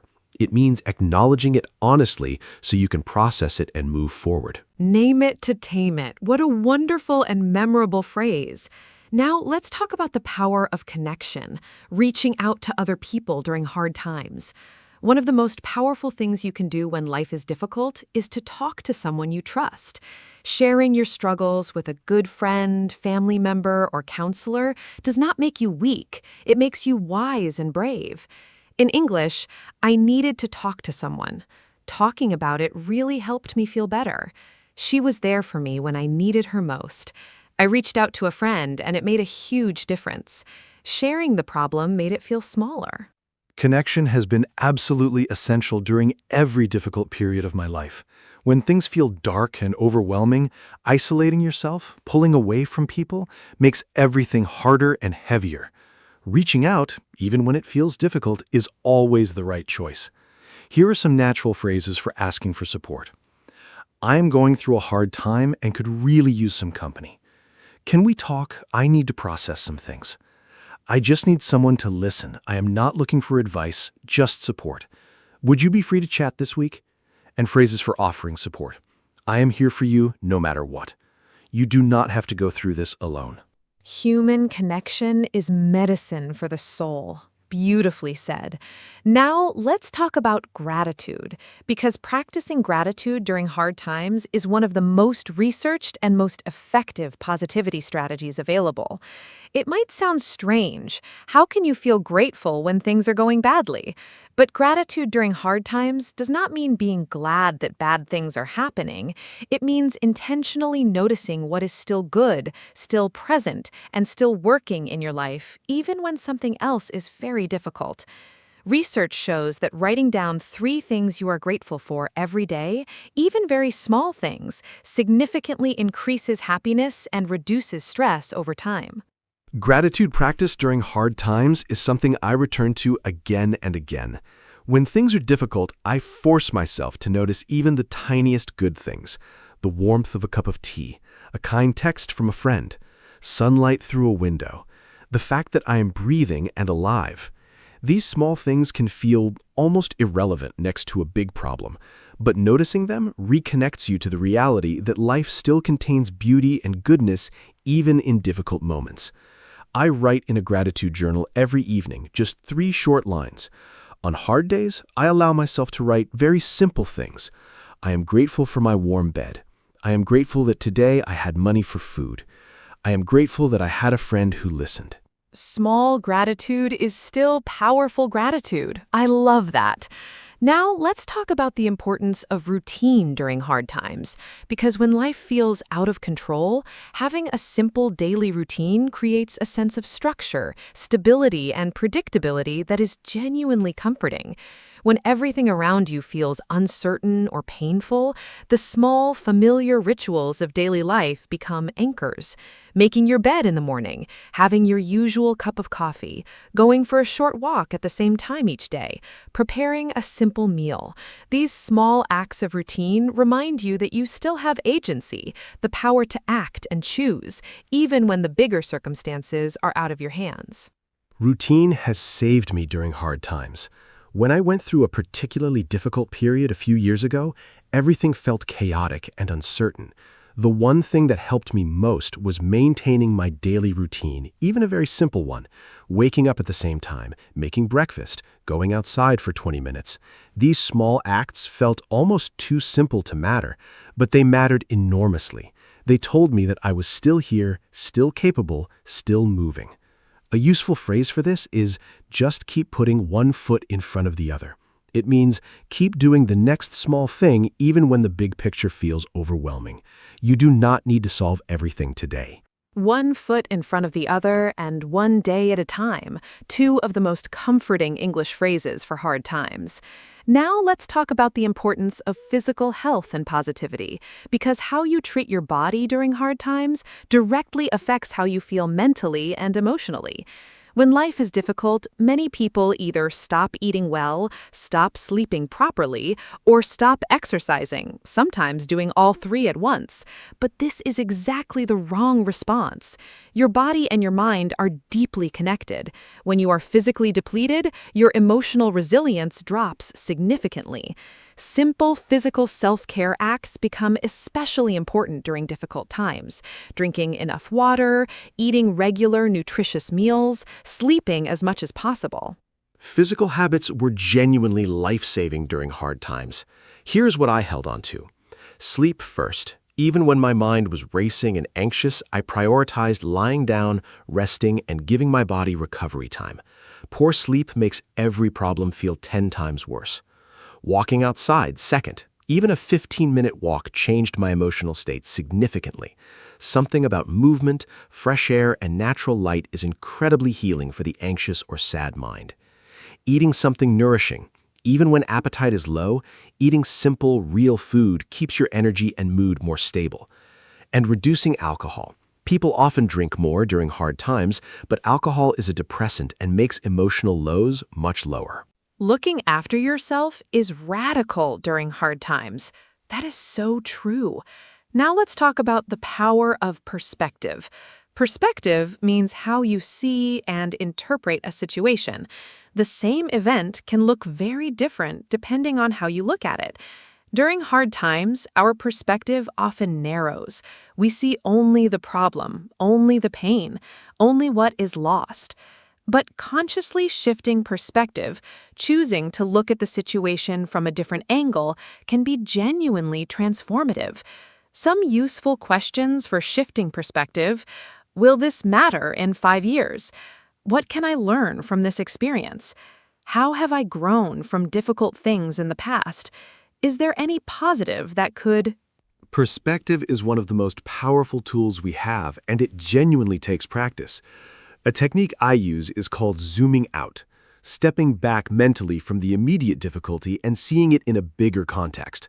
For example, if I lose a job, the immediate feeling is panic and failure. But zoomed out, many people have lost jobs and found better ones. This could open a new door. My worth is not my job. This is one chapter, not the whole story. Another technique is what psychologists call post-traumatic growth, the real phenomenon where people often discover new strengths, deeper relationships, and clearer values as a result of going through hard experiences. What does not kill you makes you stronger is such a famous English expression. Now let's talk about limiting the news and negative information during hard times. When you are already struggling emotionally, consuming large amounts of negative news, social media, or toxic conversations can make your mental state significantly worse. In English, we have the phrase garbage in, garbage out, meaning that the information you put into your mind affects what comes out. If you fill your mind with fear and negativity, you will feel fearful and negative. During hard times especially, it is important to be mindful of what information you allow into your mental space. Managing information input is so important during hard times. Here's what I do. First, I check the news once a day, not constantly throughout the day. Constant news creates constant anxiety without adding much extra knowledge. Second, I limit or pause social media during difficult periods. Seeing other people's highlight reels when you are struggling is genuinely harmful to your mental state. Third, I'm selective about what conversations I have and with whom. During hard times, I prioritize conversations with supportive, kind, and constructive people, and limit time with those who are negative or draining. Curating your information environment? What a smart and modern concept. Now let's talk about something very powerful: helping others. It might seem counterintuitive. When you are struggling yourself, why would you help others? But research consistently shows that acts of kindness and helping others during your own hard times is one of the most effective ways to boost your own well-being. When you focus on someone else's needs, even briefly, it shifts your perspective away from your own pain. It reminds you that you still have something to give. It creates a feeling of purpose and connection. In English, helping someone else helped me feel better too. Being useful to someone gave me a reason to get... Yes, very powerfully. During one of the most challenging periods of my life, I started volunteering at a local charity once a week. My own problems felt overwhelming, but for a few hours each week, I focused entirely on helping others in different but equally real situations. The effect was remarkable. When I left each week, my own problems felt slightly lighter, not because they had changed, but because my perspective had. I was reminded that pain is universal, that kindness matters, and that I was still capable and still useful.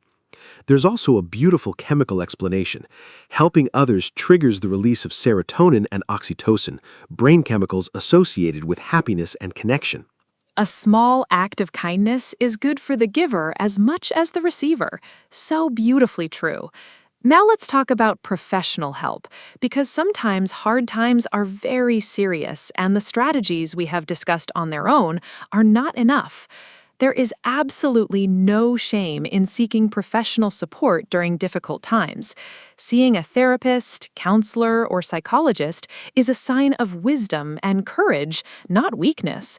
Mental health is just as real and important as physical health. If you had a broken leg, you would see a doctor. Emotional pain deserves the same care and attention. Professional support is something I feel very strongly about. Therapy and counseling have helped millions of people navigate genuinely difficult life experiences: grief, trauma, anxiety, depression, relationship difficulties, and many more. There is still some stigma around mental health support in many cultures, the idea that needing help means you're not strong enough. But I think the opposite is true. Recognizing that you need help and actively seeking it is one of the strongest things a person can do. In English, we now commonly say, "I'm in therapy," the same way we might say, "I go to the gym," without embarrassment or apology. Mental health care is self-care. I am in therapy the same way I say I go to the gym. I love that normalization. Now let's do a quiz for our listeners. I will describe someone going through a hard time and how they are coping, and Mark will say whether their approach is helpful or unhelpful and why. Ready? Here is the first situation. Lisa has just lost her job. She feels very sad and scared. She calls her best friend and says, "I need to talk. I am going through something hard." Her friend comes over and just listens for an hour.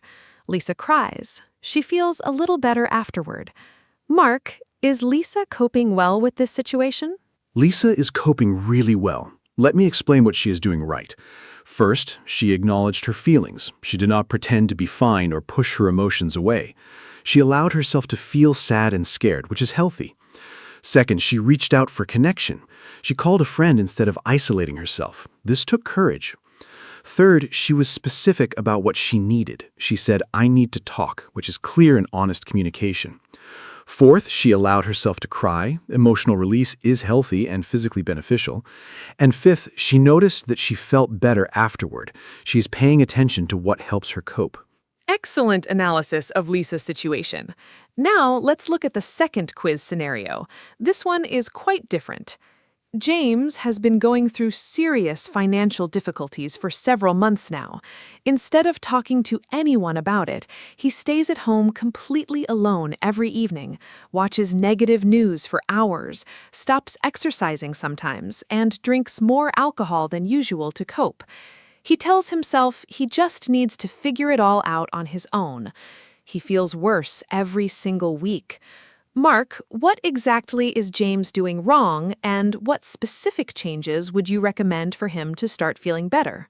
Poor James. He is making several common but harmful mistakes. First, isolating himself. Going through hard times alone makes everything heavier. He needs connection. Second, consuming negative news for hours. This amplifies anxiety without helping. He should limit news to once a day. Third, stopping exercise and skipping meals. Physically depleting himself is making his emotional state much worse. Fourth, drinking more alcohol. This is a depressant that will deepen his lows significantly. And fifth, the figure-it-out-alone mentality. Pride is stopping him from getting help he genuinely needs. My specific recommendations: call one trusted friend today. Go for one walk outside. Eat one proper meal. Turn off the news. Perfect advice for James. Small steps in the right direction make a huge difference over time. Now, I want to share some beautiful and comforting English phrases that you can say to yourself or to someone else during hard times. These are phrases that bring comfort, hope, and perspective. You are stronger than you think. This will not last forever. You have survived hard things before. One day at a time. It is okay to not be okay. You are not alone in this. Better days are coming.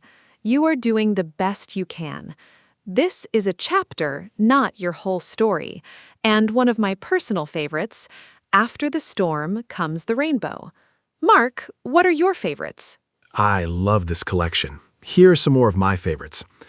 Every day may not be good, but there is something good in every day, reminding us to look for small lights even in dark times. Tough times never last, but tough people do. Very empowering and motivating. Fall 7 times, stand up 8. The Japanese proverb, meaning resilience is about getting up one more time than you fall. The darkest hour is just before dawn. When things seem at their worst, improvement may be very close. You cannot pour from an empty cup, reminding us to take care of ourselves. Everything will be all right in the end. If it is not okay, it is not the end. I think that might be the most comforting sentence in the English language. Now, let's talk about something that many people overlook during hard times. Rest. Real rest. When life is difficult, many people feel guilty about resting. They feel they should be doing something, fixing something, or working harder to solve the problem. But rest is not laziness during hard times. Rest is medicine. Rest is recovery. When you are carrying emotional or physical weight, your body and mind need extra recovery time, not less. In English, I need to rest and recover. Give yourself permission to rest. Rest is productive. You cannot pour from an empty cup. Giving myself permission to rest during hard times is something I have had to actively learn. It did not come naturally. My mind used to say, resting is wasting time when things are hard. You should be solving the problem. But I've learned that rest is essential, not optional, during difficult periods. Here's how I give myself genuine permission. First, I remind myself that a rested mind thinks more clearly and solves problems better than an exhausted one. Second, I reframe rest as an active choice, not a passive failure. I'm choosing to rest so I can face tomorrow better. Feels very different from I'm giving up for today. And third, I make rest intentional. Rest with intention is genuinely restorative. I love how you reframe it as an active, positive choice. Now let's talk about creativity and expression as tools for staying positive. Many people find that engaging in creative activities during hard times is incredibly helpful, not to produce perfect work, but to express what is inside and process difficult emotions. Writing in a journal, drawing or painting, playing music, dancing, cooking a new recipe, gardening. These activities get you out of your head and into your hands. They create something, even when life feels like it is taking things away. Creativity has been a significant source of healing for me during difficult periods. Writing, especially, keeping a journal during hard times, allows me to externalize the thoughts that would otherwise circle endlessly in my mind. Getting thoughts onto paper makes them more manageable and more clearly visible. I can see patterns, question them, and release them more easily when they are written down rather than trapped in my head. I also play the guitar sometimes, not professionally, just for myself. Playing music is one of the few activities that fully absorbs my attention and gives my worried mind a complete rest. Lose yourself in something. Such a perfect expression for creative immersion. Now let's talk about hope, because hope is perhaps the most essential ingredient for staying positive during hard times. Hope is the belief that things can and will get better, that the current situation is not permanent, and that good things are still possible in the future. In English, hope-related phrases include, I have not given up hope. There is still reason to hope. I believe things will get better. Hold on, better days are coming. Never lose hope. Hope does not mean being naive or ignoring reality. It means maintaining a genuine belief in the possibility of positive change. Holding on to hope during dark times is something I do very deliberately. Several things help me. First, evidence from the past. I remind myself of previous hard times I survived and eventually moved through. If I did it before, I can do it again. Second, small improvements. Even on the darkest days, there are usually tiny signs of progress or small good moments. I look for these actively. Third, other people's stories. Reading or hearing about people who survived very difficult situations and found joy and meaning again is genuinely inspiring. Fourth, the simple passage of time. Every day that passes is a day further from the beginning of the difficulty and closer to its end. Hope is the light in the darkness. What a beautiful and true image. Now let's give our listeners a final practical toolkit for staying positive during hard times. A simple list of strategies they can use immediately. Strategy 1, accept your feelings without judgment. Strategy 2, reach out to someone you trust. Do not isolate. Strategy 3, practice daily gratitude, even just 3 small things. Strategy 4, maintain a simple daily routine. Strategy 5, take care of your physical body. Sleep, water, movement, food. Strategy 6, shift your perspective. Ask, what can I learn? Strategy 7, limit negative information and curate your mental environment. Continuing the toolkit. Strategy 10, use creativity and expression. Write, draw, play, create.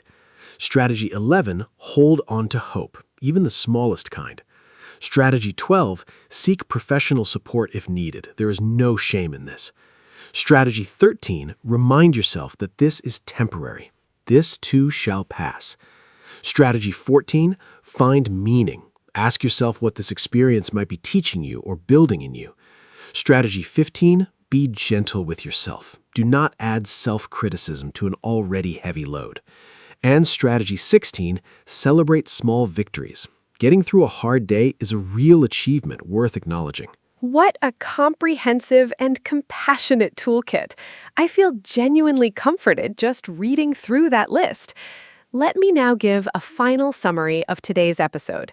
We talked about what positivity during hard times really means, not pretending to be happy, but choosing to also notice what is good and possible. We discussed accepting feelings, the power of connection, gratitude practice, and the importance of routine. We talked about physical health, perspective, managing information, and helping others. We explored professional support, rest, creativity, hope, and comforting English phrases. We did a quiz about Lisa and James, and we built a complete 16-step toolkit for staying positive during hard times. Thank you so much to every listener who joined us today. Thank you so much, Anna. This was one of the most meaningful episodes we have ever created. And a very big thank you to every single listener who was here with us today. If you are going through a hard time right now, I want to say directly to you, I am proud of you for still showing up, still learning, still trying. That takes real courage. Hard times are part of every human life. They do not make you broken, they make you human, and they will pass. Use the strategies we shared today. Reach out to someone. Be kind to yourself. Hold on to hope. Hello, everyone. Welcome to our podcast. My name is Anna, and I am so happy you are here with us today. This podcast is made for beginner English learners, and every episode is simple, fun, and useful. Today, we have a really warm and wonderful topic. We are going to talk about children. Children are everywhere in our lives, in our families, in our neighborhoods, in schools, and in conversations. Talking about children is one of the most common things people do in English every day. I am joined by my wonderful co-host, Mark. Mark, say hello and tell us, do you enjoy spending time with children? Hello, hello. Thank you, Anna. Hi to all our fantastic listeners. Yes, I absolutely love spending time with children. They are so full of energy, curiosity, and joy. They see the world in a completely fresh and wonderful way. Today, Anna and I are going to talk about everything related to children, vocabulary for describing kids, stages of childhood, school and learning, play and activities, parenting, and much more. We will also give you lots of useful English phrases for talking about children naturally. By the end of this episode, you will feel very confident having conversations about children in English. Let's get started. Okay, let's begin with the basics. What do we call children at different ages in English? A baby is a very young child, usually from birth to about 1 year old. A toddler is a child who is learning to walk, usually between 1 and 3 years old. A young child is between 3 and about 7 years old. A child or kid, these two words mean the same thing, usually refers to someone between 5 and 12 years old. A teenager is someone between 13 and 19 years old. And young person or youth is a general word for someone under 18. Mark, how do we talk about groups of children? Great question. Here are some common phrases for talking about groups and individual children. She has 3 children, talking about a parent's kids. The children are playing in the garden, a general statement. He is an only child. He has no brothers or sisters. They have twin boys, 2 boys born at the same time. My nephew is 5 years old, a brother or sister's son. My niece just started school, a brother's or sister's daughter. The baby is teething. A baby's teeth are starting to grow. She is expecting a baby. She is pregnant. They just had a baby. A baby was recently born. Those family phrases are so useful. Now let's talk about describing children's personalities and behavior, because this is something parents, teachers, and relatives talk about all the time. Common adjectives for describing children: curious, always wanting to learn and explore; creative, good at making and imagining things; energetic, full of energy and movement; shy, quiet and uncomfortable around new people; confident, comfortable and sure of themselves; stubborn, unwilling to change their mind; kind, caring and thoughtful towards others; naughty, behaving badly or causing trouble; well-behaved, following rules and being good; clever or bright, intelligent and quick to learn. Mark, what other personality words for children do you know? More great words for describing children. Cheerful, always happy and smiling. Sensitive, feeling emotions strongly, easily hurt or moved. Adventurous, always wanting to try new things. Imaginative, having a very creative mind. Sociable, enjoying the company of others, making friends easily. Serious, not playing or joking much, focused. Chatty, talking a lot. Quiet, not talking much. Generous, giving and sharing willingly. Caring, showing love and concern for others. You might hear phrases like, "He is such a lively little boy, full of life and energy," or "She is very mature for her age, behaves more like an older child." Going through a difficult phase. Every parent knows that expression. Now let's talk about childhood stages in more detail. Infancy is the baby stage, from birth to about 1 year. The toddler stage, 1 to 3 years, is when children learn to walk and begin speaking their first words. The preschool stage, 3 to 5 years, is when children love playing, drawing, and learning through games. Primary school age, roughly 5 to 11, is when children develop reading, writing, and social skills. And adolescence, the teenage years, is when children go through big physical and emotional changes as they become adults. That is such a thoughtful question. At the baby and toddler stage, children need love, warmth, safety, and responsive care. Parents and caregivers who respond to their needs quickly and gently. During the preschool stage, children need play, stories, songs, and social interaction. Learning through fun is the most natural and effective method at this age. During primary school years, children need encouragement, consistent routines, and a safe place to make mistakes and learn from them. And during the teenage years, young people need respect, understanding, and space to develop their own identity, while still having clear boundaries and caring adults around them. Love and security are important at every stage. What a beautiful and true statement. Now let's talk about school, because school is such a central part of children's lives. In English-speaking countries, children typically start school at around 4 or 5 years old. First, they attend nursery or preschool, then primary school, also called elementary school in American English, from age 5 to 11. Then secondary school, also called middle school and high school in American English, from about 11 to 18. Some useful school vocabulary: classroom, teacher, lesson, homework, break time, school uniform, report card, and parent-teacher meeting. Mark, what other important school words and phrases should our listeners know? More useful school vocabulary. A subject is a topic you study, like maths, English, science, history, or art.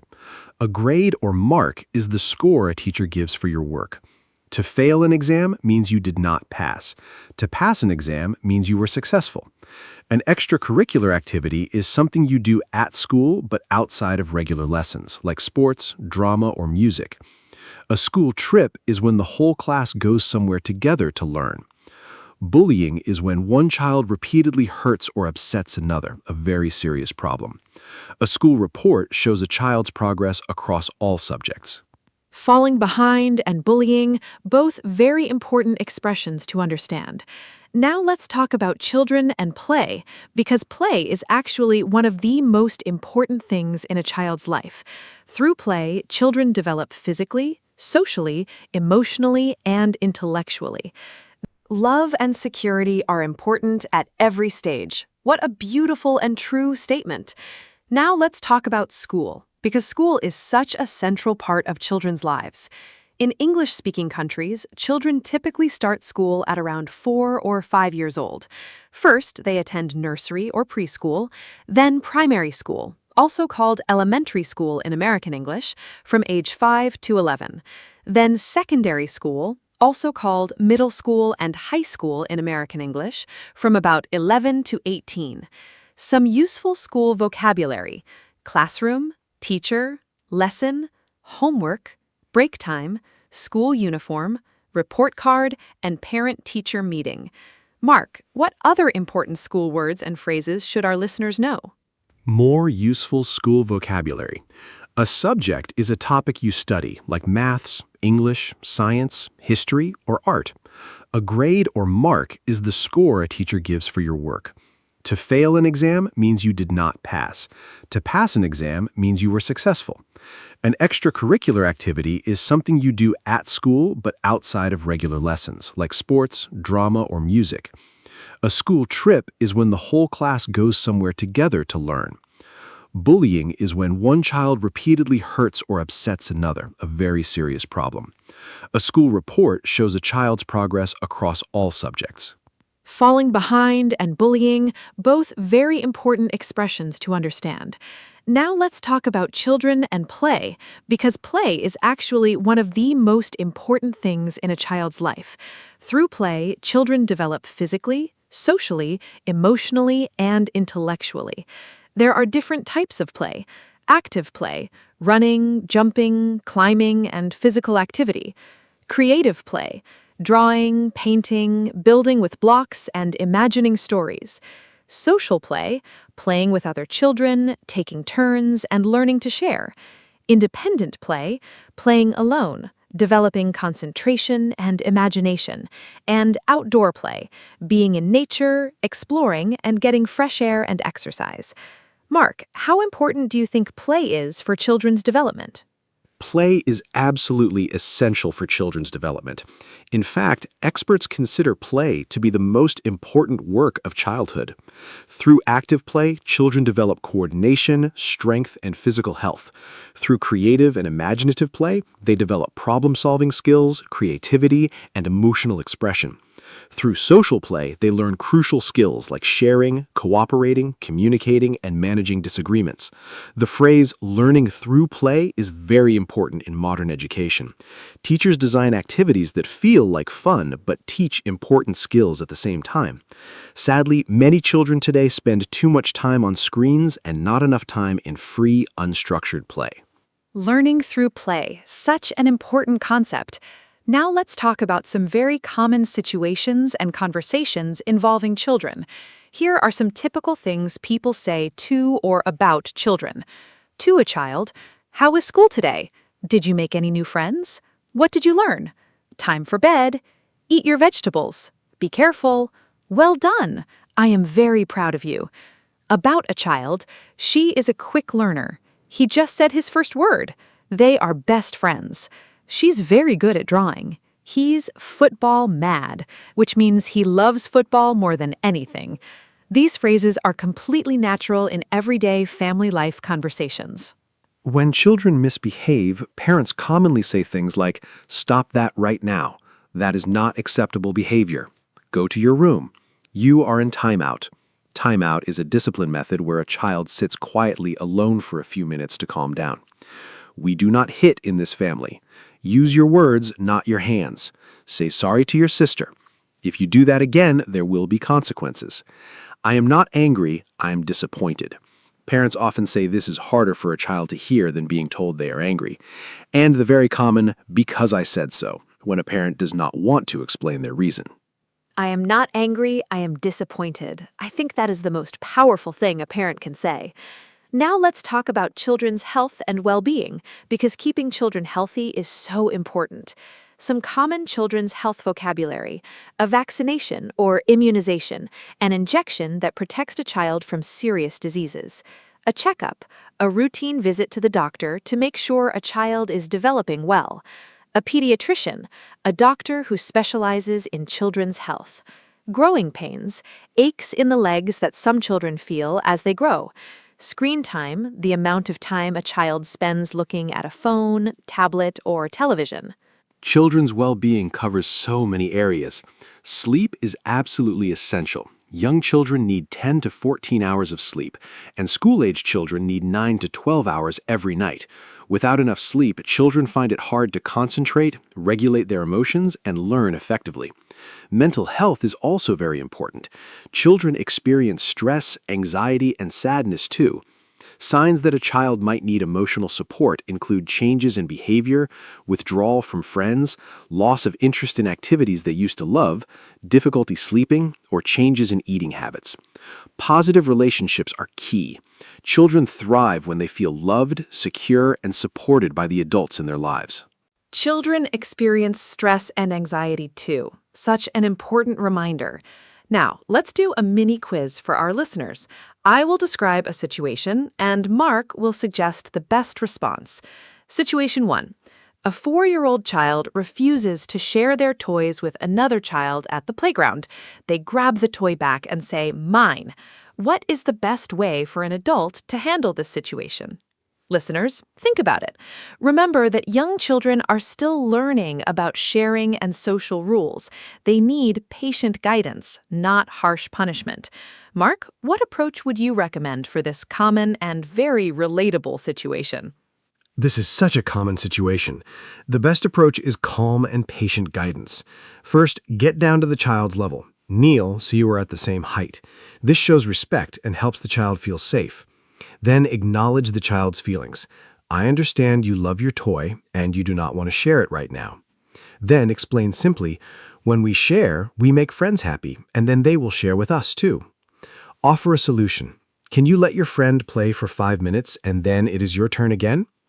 If the child still refuses, that is okay. Forcing sharing can backfire. Instead, model generosity yourself. Get down to the child's level, both physically and emotionally. That is such wise and practical advice. Now, let's talk about the importance of reading to children, because this is one of the most powerful things parents and caregivers can do. Reading to children from a very young age develops vocabulary, imagination, language skills, listening ability, and a love of learning. Even before babies can understand words, hearing stories read aloud helps their brain develop language patterns. Some useful phrases about reading with children: we read a bedtime story every night. She loves picture books. He is just learning to read. We go to the library every Saturday. Reading together is our special time. Mark, what children's books? I love so many classic children's books. The Very Hungry Caterpillar by Eric Carle, a brilliant picture book about a caterpillar eating through lots of food and becoming a beautiful butterfly. Matilda by Roald Dahl, a wonderful story about a clever girl who loves reading and has magical powers. The Gruffalo by Julia Johnston, a clever rhyming story about a small mouse who outwits dangerous forest animals. Goodnight Moon by Margaret Wise Brown, a classic bedtime book. Harry Potter by J.K. Rowling, probably the most famous children's series in history. And Charlotte's Web by E.B. White, a beautiful and moving story about friendship. All wonderful choices. Children's books really are perfect for English learners. Now let's talk about children and technology, because this is such an important and debated topic in modern life. Children today grow up surrounded by smartphones, tablets, computers, and the internet. Screen time is something many parents worry about. The World Health Organization recommends no screen time for children under 2 years old, 1 hour per day maximum for ages 2 to 5, and age-appropriate supervised use for older children. Too much screen time is linked to sleep problems, reduced physical activity, and difficulties with social interaction. However, technology also offers wonderful educational opportunities when used wisely. Mark, how do you think children should use technology healthily? Technology is a double-edged sword. It can be both helpful and harmful depending on how it is used. The key is balance, content quality, and adult supervision. Educational apps, interactive storybooks, creative programs, and carefully selected videos can genuinely support children's learning. However, passive consumption, just watching random videos for hours, does not offer the same benefits. Here are some healthy technology habits for children. Set clear daily screen time limits and stick to them. Keep devices out of bedrooms, especially at night. Watch and interact with content together. Co-viewing makes it educational. Ensure technology never replaces physical play, outdoor time, reading, or face-to-face social interaction. Online safety is so crucial in today's world. Tell a trusted adult. Every child needs to hear that clearly and often. Now, let's talk about children learning a second language, because this is something many parents think about. Children are remarkable language learners. Research shows that young children, especially under the age of 7, absorb new languages more easily and naturally than adults.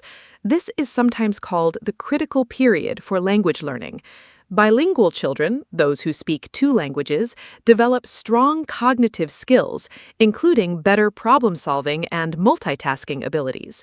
In English, useful phrases about language learning: she's bilingual. He goes to a language school. They are raising their children speaking 2 languages. Great topic. Here are my top tips for parents who want their children to learn English. First, start early. Young children absorb language naturally through songs, stories, and games.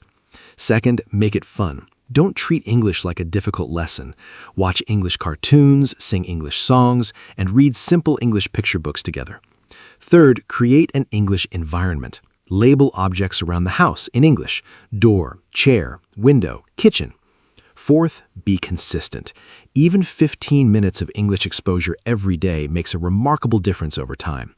And fifth, celebrate progress, not perfection. Encourage every attempt, even when mistakes happen. Model enthusiasm. Children really do mirror what they see. Now let's talk about some beautiful phrases in English that express love and affection for children. She is the light of my life. She brings so much joy and meaning. He is my little sunshine. He makes everything brighter. I am so proud of you, expressing pride in a child's achievement. You can do it, encouraging a child. I will always be here for you, reassuring a child.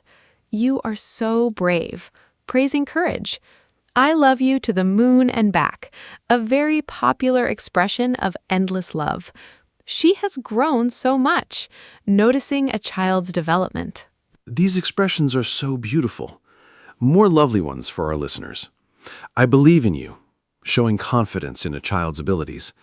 You make me so happy, expressing genuine joy. It is okay to make mistakes. That is how we learn. Teaching a growth mindset. Come here and give me a hug, offering physical comfort and warmth.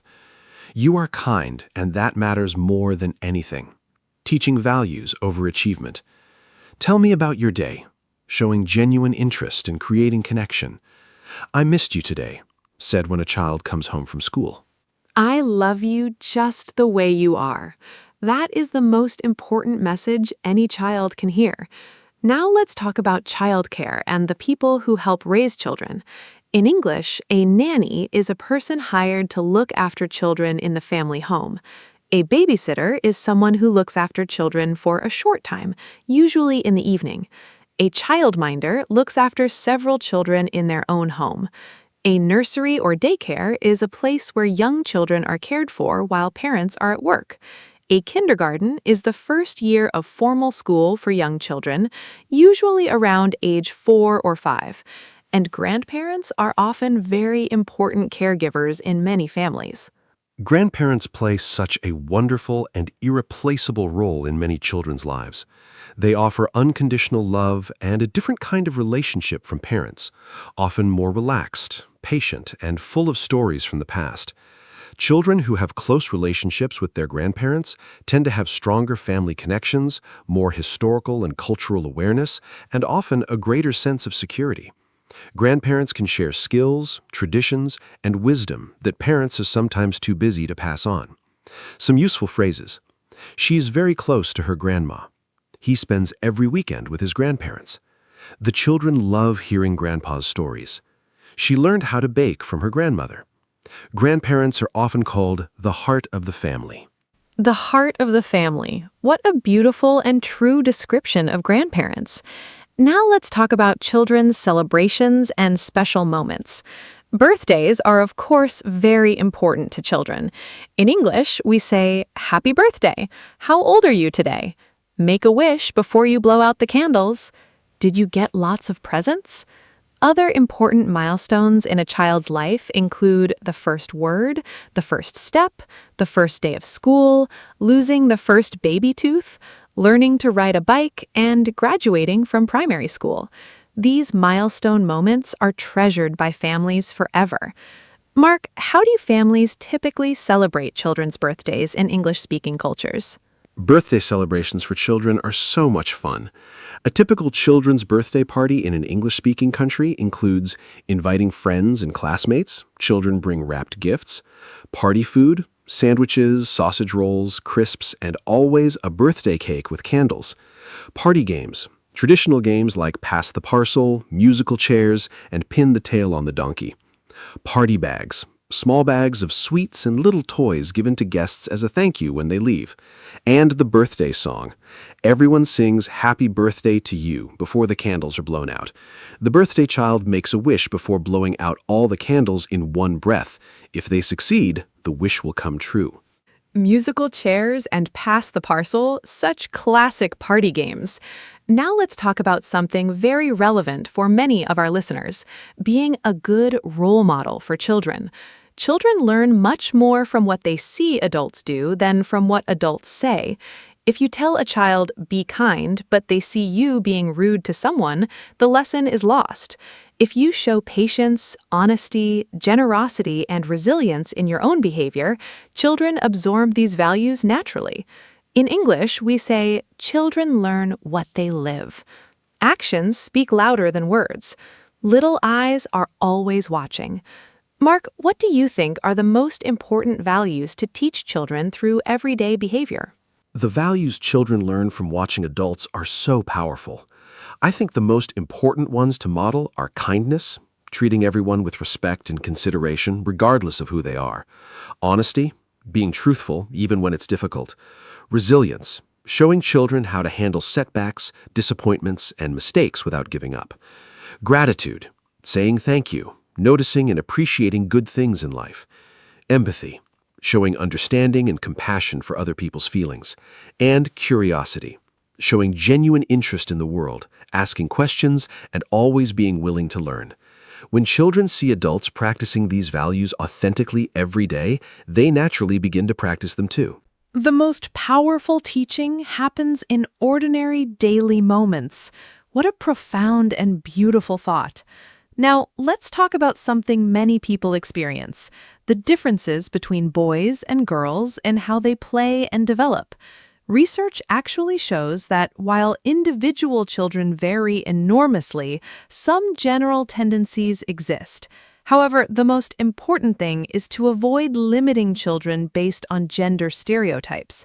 All children, boys and girls, benefit from the full range of activities: physical play, creative play, storytelling, music, sports, and caring activities like looking after dolls or pets. In English, we use the phrase gender neutral to describe things that are suitable for all children regardless of gender. I think it is so important to let children explore all kinds of activities freely without rigid gender expectations. History shows that many stereotypes about what boys and girls should play with or do have limited children's development unnecessarily. A boy who loves dancing or cooking is no less a boy. A girl who loves football or science is no less a girl. The phrase, "let children be children," means allowing them to follow their own interests and curiosity without restriction. Research consistently shows that children who are given freedom to explore diverse activities develop broader skills and are generally happier and more confident. The most important question is always, is this child happy, curious, and growing? Let children be children. Such a simple but powerful message. Now, let's give our listeners some practical phrases for talking about children's achievements and milestones in English. He just took his first steps, describing a baby's first walking steps. She said her first word, it was mama. He can read whole books now. She just learned to swim. He passed his school exams with excellent marks. She won first place in the science competition. He made the school football team. She got into her first choice secondary school. He graduated from university. And a very common emotional phrase parents say, "I cannot believe how fast they grow up." Mark, how do parents typically talk about being proud of their children? Pride in children's achievements is such a universal and wonderful feeling. Common ways parents express pride in English are, "I could not be more proud of her." Maximum pride. "He makes me so proud every single day." "She worked so hard for this. She deserves it completely." "I teared up when he walked across the stage. Got emotional, almost cried." "We knew she had it in her all along. We always believed in her." "He has come so far." Remarking on long-term progress and growth. And the touching phrase, "I did not know love like this until I had children," often said by parents about the unique depth of parental love. I teared up. Such a natural and beautiful expression. Now, let's wrap up with some final vocabulary and phrases about children that every English learner should know. She takes after her mother. She looks or behaves like her mother. He is the spitting image of his father. She has her grandfather's eyes. The apple does not fall far from the tree. A child is similar to their parent. She's a natural. She has a natural talent for something. He's a handful. He's very energetic and difficult to manage. She's an old soul. She seems wise and mature beyond her years. Those final phrases are absolutely wonderful. "It takes a village to raise a child" is one of my favorite expressions. It captures something so fundamentally true about human community and connection. Children do not grow up in isolation. They're shaped by everyone around them: parents, grandparents, teachers, neighbors, friends, and society as a whole. Every adult who shows kindness, patience, curiosity, and respect to a child contributes to that child's development. In English, we sometimes say, "Be the adult you needed when you were young," a deeply moving invitation to give to children what we ourselves may have needed. Thank you so much, Anna. This topic fills my heart. What a truly heartwarming and meaningful episode this has been. Thank you, Mark, and thank you to every single listener who joined us today. Let me give a final summary. We talked about different stages of childhood, from babies and toddlers to teenagers. We learned vocabulary for describing children's personalities and behavior. We discussed school, play, health, technology, and reading. We talked about childcare, grandparents, celebrations, and milestones. We shared beautiful phrases for expressing love, pride, and encouragement. And we learned so much important English vocabulary for everyday conversations about children. Children are truly the most remarkable and precious part of our world. Treasure them, listen to them, and never stop learning from them. See you next time. Thank you so much, Anna, and what a beautiful note to end on. A huge thank you to every listener who spent this special time with us. Children bring so much light, laughter, wonder, and love into our lives. Whether you're a parent, a teacher, an aunt or uncle, a grandparent, or simply someone who cares about the next generation, the conversations we have about and with children matter deeply. Use today's vocabulary and phrases in your real conversations. Talk about children you know. Ask about other people's children. Share stories of childhood memories. Language connects us to the people and moments we love most. Hello, everyone. Welcome to our podcast. My name is Anna, and I am so happy you are here with us today. This podcast is made for beginner English learners, and every episode is simple, fun, and useful. Today, we have a very important and practical topic.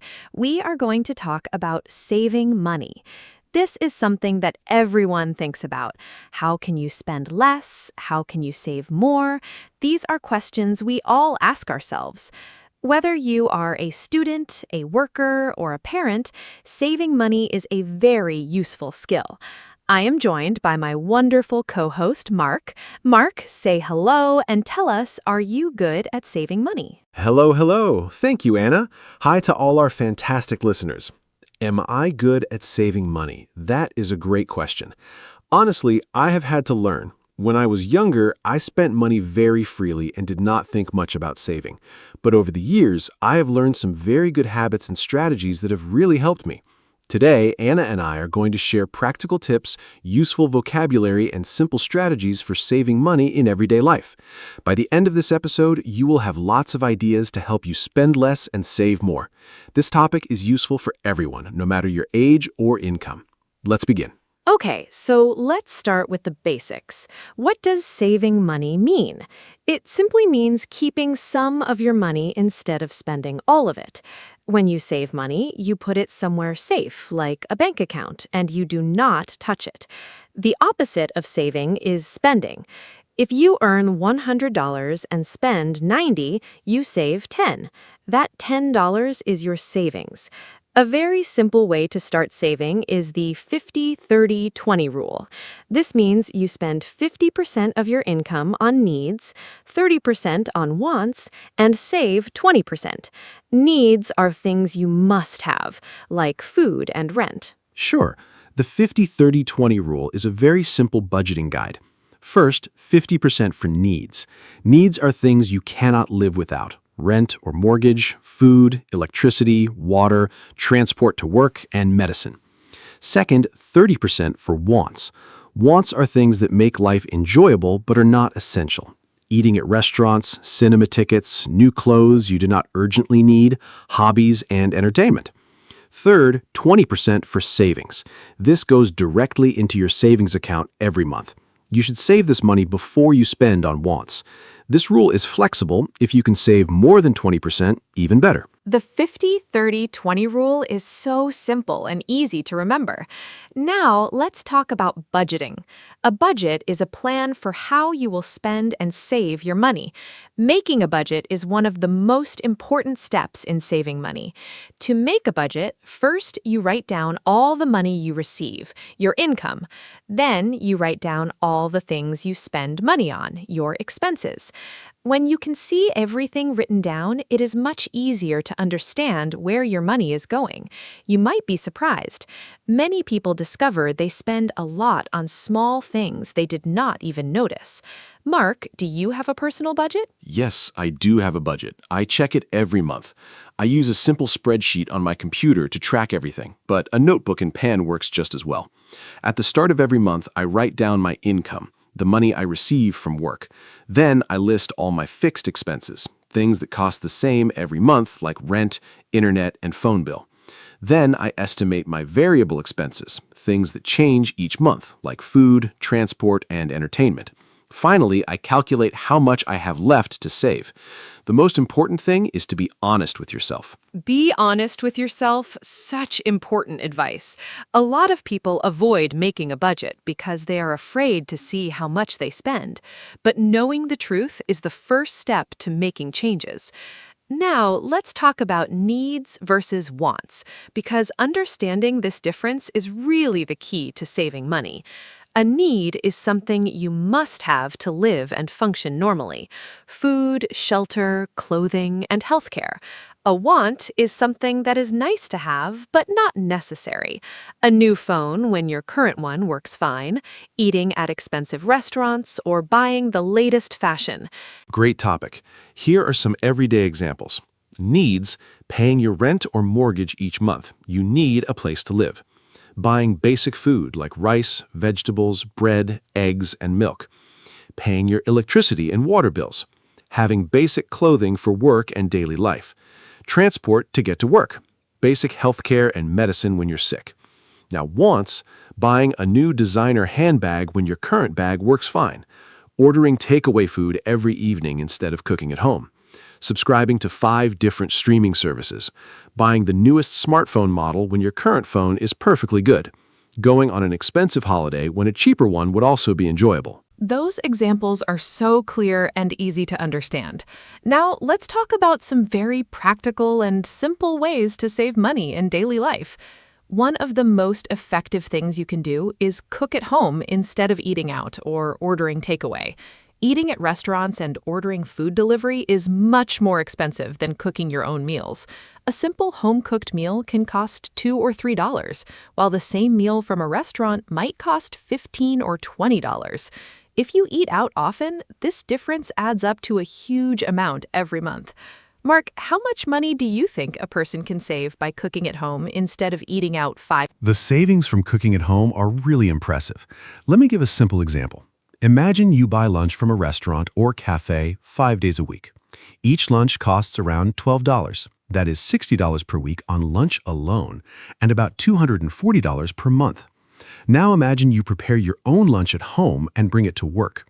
A homemade lunch might cost about $2 to $3 per day. That is around $50 to $60 per month. So by simply preparing your own lunch, you could save approximately $180 every single month. $2,000 a year just from making your own lunch. That is incredible. It really shows how small daily habits can add up to huge savings over time. Now let's talk about shopping habits, because how and where you shop makes a big difference to your budget. One great strategy is to always make a shopping list before you go to the supermarket and stick to it. When you shop without a list, you often buy things you do not need. This is called an impulse purchase. An impulse purchase is when you buy something suddenly, without planning, just because you feel like it or because it looks good. Mark, do you make shopping lists? Yes, I always make a shopping list before going shopping. It really helps me stay focused. I also eat something before I go to the supermarket because when you are hungry, everything looks delicious, and you buy much more than you need. Another great tip is to compare prices. Look at different shops and different brands before you buy. Often, a cheaper brand has the same quality as an expensive one. I also recommend buying in bulk when it makes sense. This means buying larger quantities at once because the price per unit is usually lower. For example, buying a large bag of rice is cheaper per kilogram than buying many small bags. Eat before you go shopping? That is such simple but brilliant advice. Now I want to talk about something very common that costs people a lot of money without them realizing it: subscriptions and memberships. A subscription is a regular payment you make, usually monthly, for a service. For example, streaming services like Netflix or Spotify, gym memberships, magazine subscriptions, or app subscriptions. Many people sign up for these services and then forget about them, but the money keeps coming out of their account every month. This is called a subscription trap. Mark, how can people manage their subscriptions better? Do you have any tips for our listeners about subscriptions? The subscription trap is very real and very expensive. Here's what I recommend. First, make a list of every single subscription you currently pay for. Write them all down and add up the total cost per month. You might be very surprised. Second, ask yourself honestly, do I really use this? If you have a gym membership but only go twice a month, it is probably not worth keeping. Third, cancel any subscriptions you do not regularly use. You can always resubscribe later if you miss them. Fourth, look for free alternatives. Many streaming services have free versions with advertisements. Many books and magazines are available for free at your local library. Reviewing your subscriptions regularly is such smart advice. Now let's talk about something many people find difficult: avoiding unnecessary purchases, especially when there are sales and discounts. Sales and special offers can actually make you spend more money, not less. When you see 50% off, it's tempting to buy something even if you did not plan to buy it and don't really need it. Shops and websites use many clever tricks to make you want to buy things, like countdown timers, limited stock warnings, and special member prices. Mark, how do you resist temptation when you see a big sale? Do you have any strategies for avoiding unnecessary spending? This is such a relatable struggle. Here's my best strategy. Before buying anything that was not on my planned list, I wait 24 hours.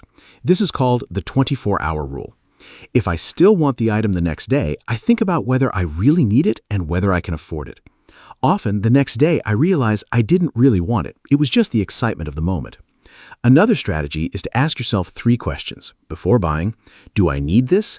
Can I afford this? Do I already have something similar?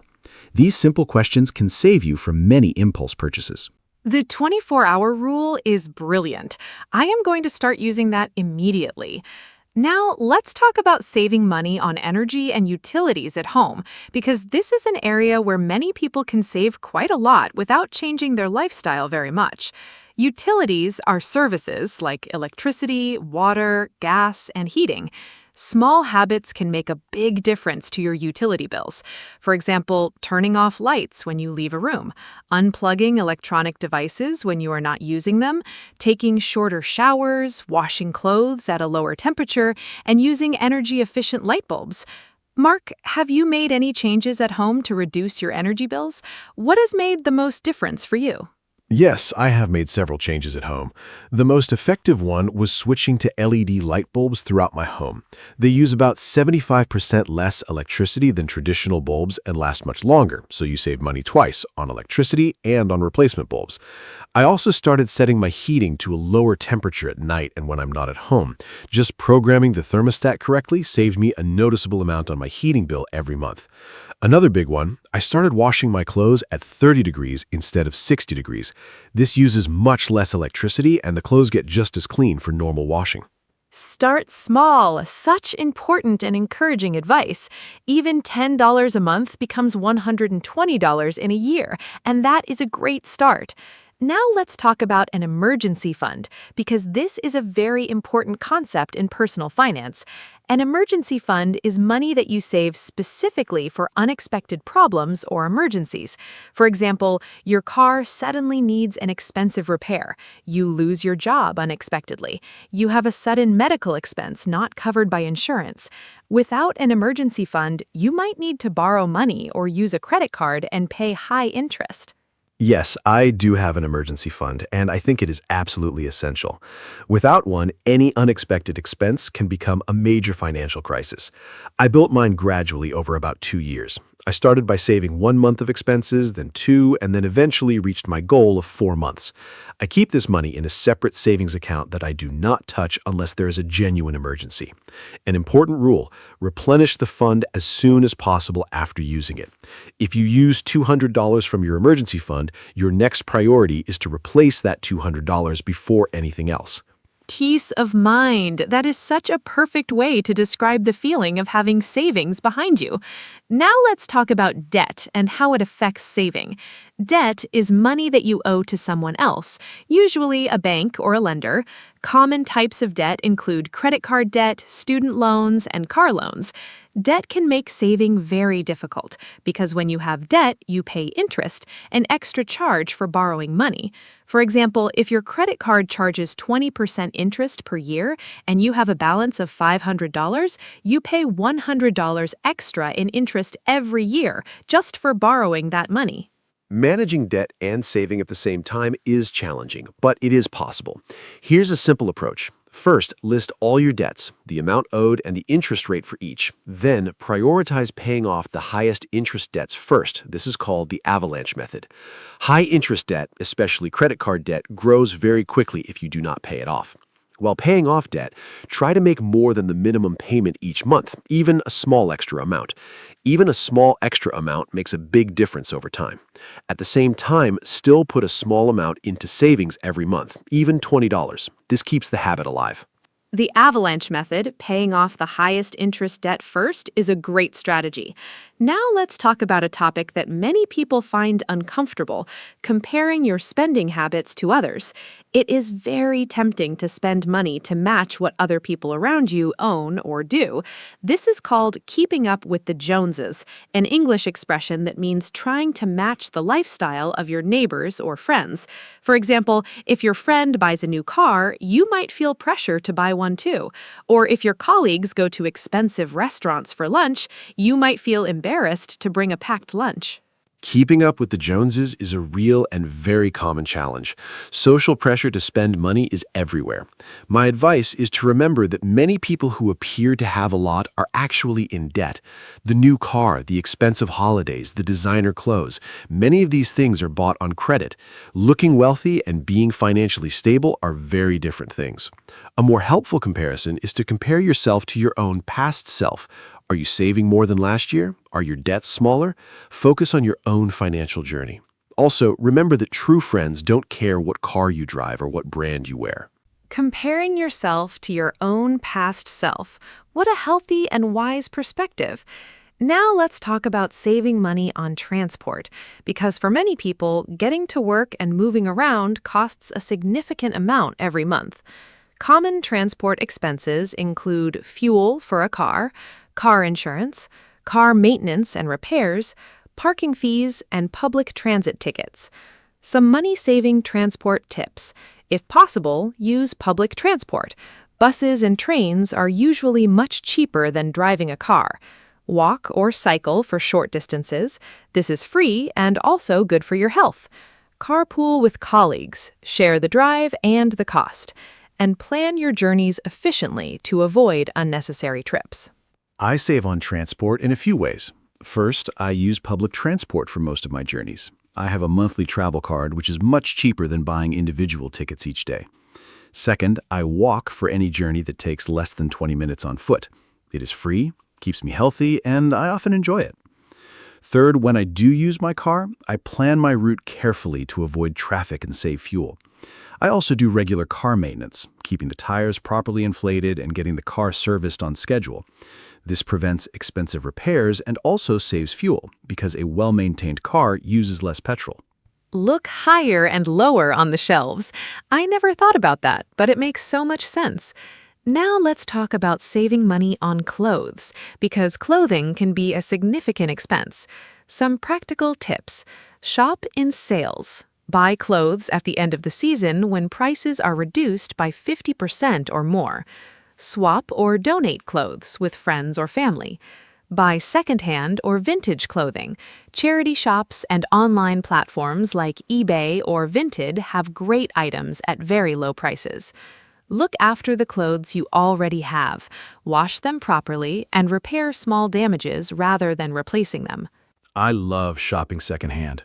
I find great quality clothes at charity shops and online secondhand platforms for a fraction of the original price.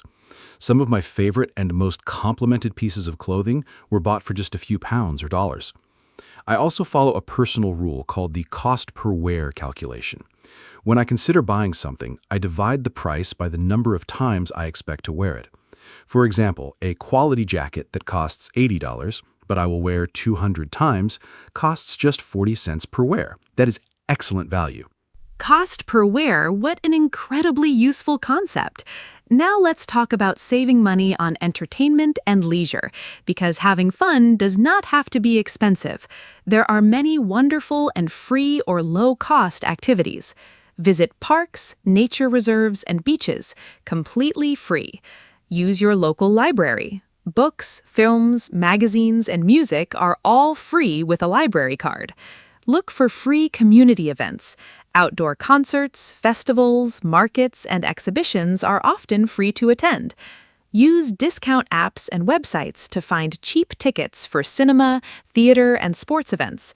Cook a special meal at home instead of going to an expensive restaurant for a celebration. I love finding free entertainment. One of my favorite activities is hiking. All you need is a pair of good shoes, and the rewards are spectacular views and a wonderful feeling of achievement, completely free. I also love visiting free museums and galleries. In many cities, the best cultural institutions are free to enter. Reading library books is another favorite. I read about 30 books a year and pay nothing for them. I also enjoy cooking new recipes at home as a form of entertainment. It is creative, productive, and delicious. And I love having friends over for a homemade meal instead of going to a restaurant. Much cheaper, much more personal, and often Free hiking and free library books, two of my absolute favorites too. Now let's do a quiz for our listeners. I will give a situation and Mark will suggest the best money-saving action. Listeners, think of your answer before Mark speaks. Situation 1. You want to have coffee every morning. A coffee from a cafe costs $4. Making coffee at home costs about 20 cents. You work 20 days a month. Mark, what is the smart money-saving choice here, and how much would someone save by making coffee at home instead of buying it from a cafe every workday? great quiz. If you buy coffee from a cafe every workday, 20 days a month, at $4 each, that's $80 per month on coffee. That is $960 per year. But if you make coffee at home at 20 cents per cup, that's $4 per month. So by making your own coffee, you save $76 per month and about $900 per year, just from this one small change. Of course, you can still treat yourself to a cafe coffee occasionally, maybe once a week as a small reward. The latte factor. I love that expression. Small daily purchases that seem cheap add up to thousands of dollars a year. Now, let me give another quiz situation. Situation 2. You receive your salary on the first of every month. Your salary is $1,000. Your rent is $400. Your food budget is $150. Your transport is $50. Your utility bills are $80. That is $680 on necessities. Mark, using the 50-30-20 rule we discussed at the beginning, how much should this person aim to save every month? And how much can they spend on wants, things they enjoy? Great calculation quiz. The person earns $1,000 per month. Using the 50-30-20 rule, 50%, $500, should go to needs. But their actual needs total is $680, which is more than 50%. In this case, they might need to adjust, perhaps find a cheaper accommodation, reduce their food spending, or find a way to increase their income. The ideal 20% savings would be $200 per month, and the 30% for wants would be $300. But if needs already exceed $500, they need to find other ways to reduce costs or earn more. That was a really useful and realistic calculation. Real life is not always perfect, and sometimes adjustments are needed. Now, let's talk about something very motivating: setting savings goals. A savings goal is a specific target you are working towards. For example, saving $1,000 for an emergency fund, saving $3,000 for a holiday, saving $500 for a new laptop. Having a specific goal makes saving much more motivating than just saving with no clear purpose. In English, we say, I am saving up for example, I am saving up for a new car, or I am saving up for a holiday. Mark, do you have any current savings goals?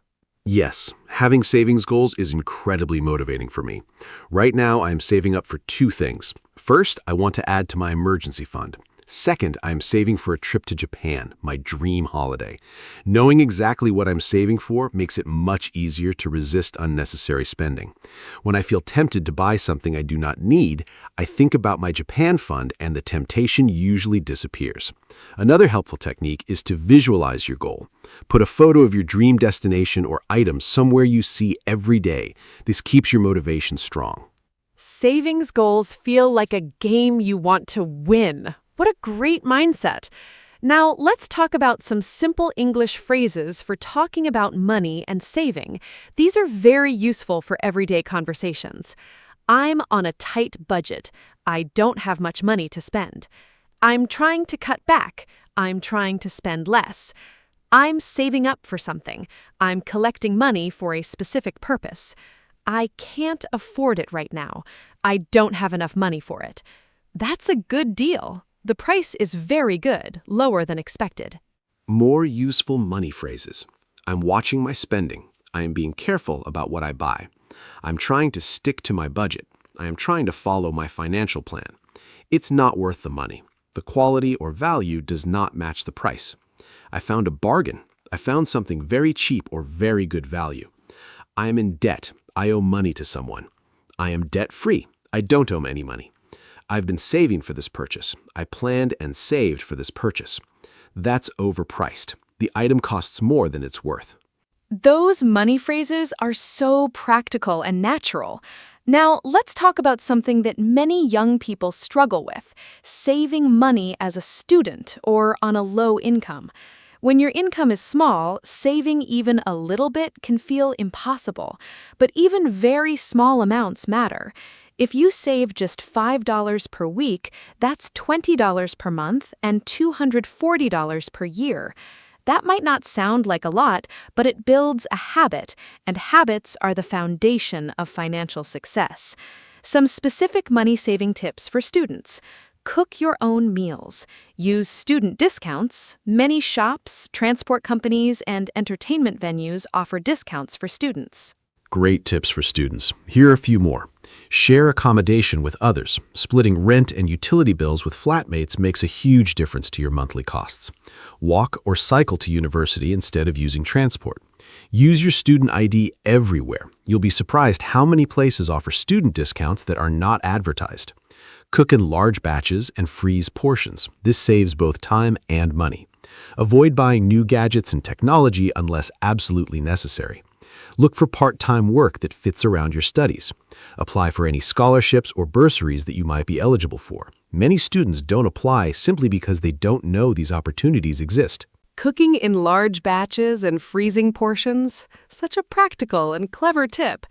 Now I want to talk about something a bit different: the psychology of money, and why saving is sometimes emotionally difficult. Many people have complicated feelings about money. Some people spend money when they feel stressed or sad. This is sometimes called retail therapy. Others feel guilty about spending money even when they can afford it. And some feel anxious when they think about money at all.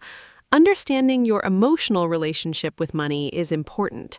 Mark, do you think there is a connection between emotions and spending habits?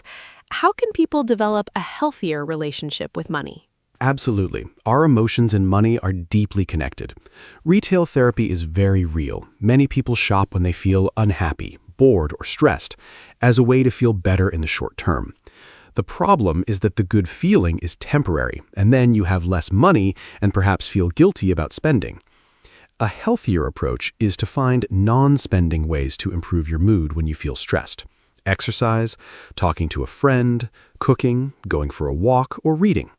Also, try to understand what triggers your spending. Do you spend more when you are tired? When you feel lonely? When you scroll through social media? Identifying your triggers helps you break the pattern. Based on clear values rather than temporary emotions, that is such a wise and beautiful way to think about money. Now, let me ask a fun question. Mark, if you had an extra $500 right now that you did not expect, like a gift or a bonus, what would you do with it? This is actually a great exercise for our listeners, too. Think about it honestly. If you suddenly received extra money, would you save it, spend it on something you need, spend it on something you want, or give some to charity? Your answer reveals a lot about your relationship with money and your financial priorities. What an interesting question. Honestly, my first instinct is to save it. I would put $250 directly into my emergency fund. That is always my first priority for unexpected money. Then I would put $150 into my Japan travel savings goal. And the remaining $100 I would probably spend on something enjoyable without any guilt. perhaps a nice meal out, or a book I have wanted to read. I think this balance reflects my values. Safety first with the emergency fund, goals second, and then enjoyment third. I never feel guilty about spending money on enjoyment when my savings are in a healthy place. A thoughtful balance. Perfectly said. Now, let's give our listeners a final practical summary of all the money-saving tips we discussed today. Here they are in simple, clear language. Number 1, make a budget and track your spending. Number 2, use the 50-30-20 rule. 50% needs, 30% wants, 20% savings. Number 3, pay yourself first. Save money before you spend on wants. Number 4, build an emergency fund, 3 to 6 months of expenses. Number 5, cook at home more often and plan your meals. Number 6, review and cancel unused subscriptions. Number 7, use the 24-hour rule before buying something unplanned. Mark, can you continue the list with a few more tips? Continuing the list. Number 8, buy secondhand when possible. Clothes, books, furniture, and electronics. Number 9, compare prices and buy supermarket own-brand products. Number 10, save on energy, LED bulbs, lower washing temperatures, smart heating. Number 11, use public transport, walk or cycle when possible. Number 12, take advantage of free entertainment, parks, libraries, free museums, and community events. Number 13, set specific savings goals to stay motivated. Number 14, identify your emotional spending triggers and find non-spending alternatives. And number 15, be patient and consistent. Saving money is not a race, it is a habit that builds slowly and rewards you greatly over time. Every small step counts. What an amazing and comprehensive list.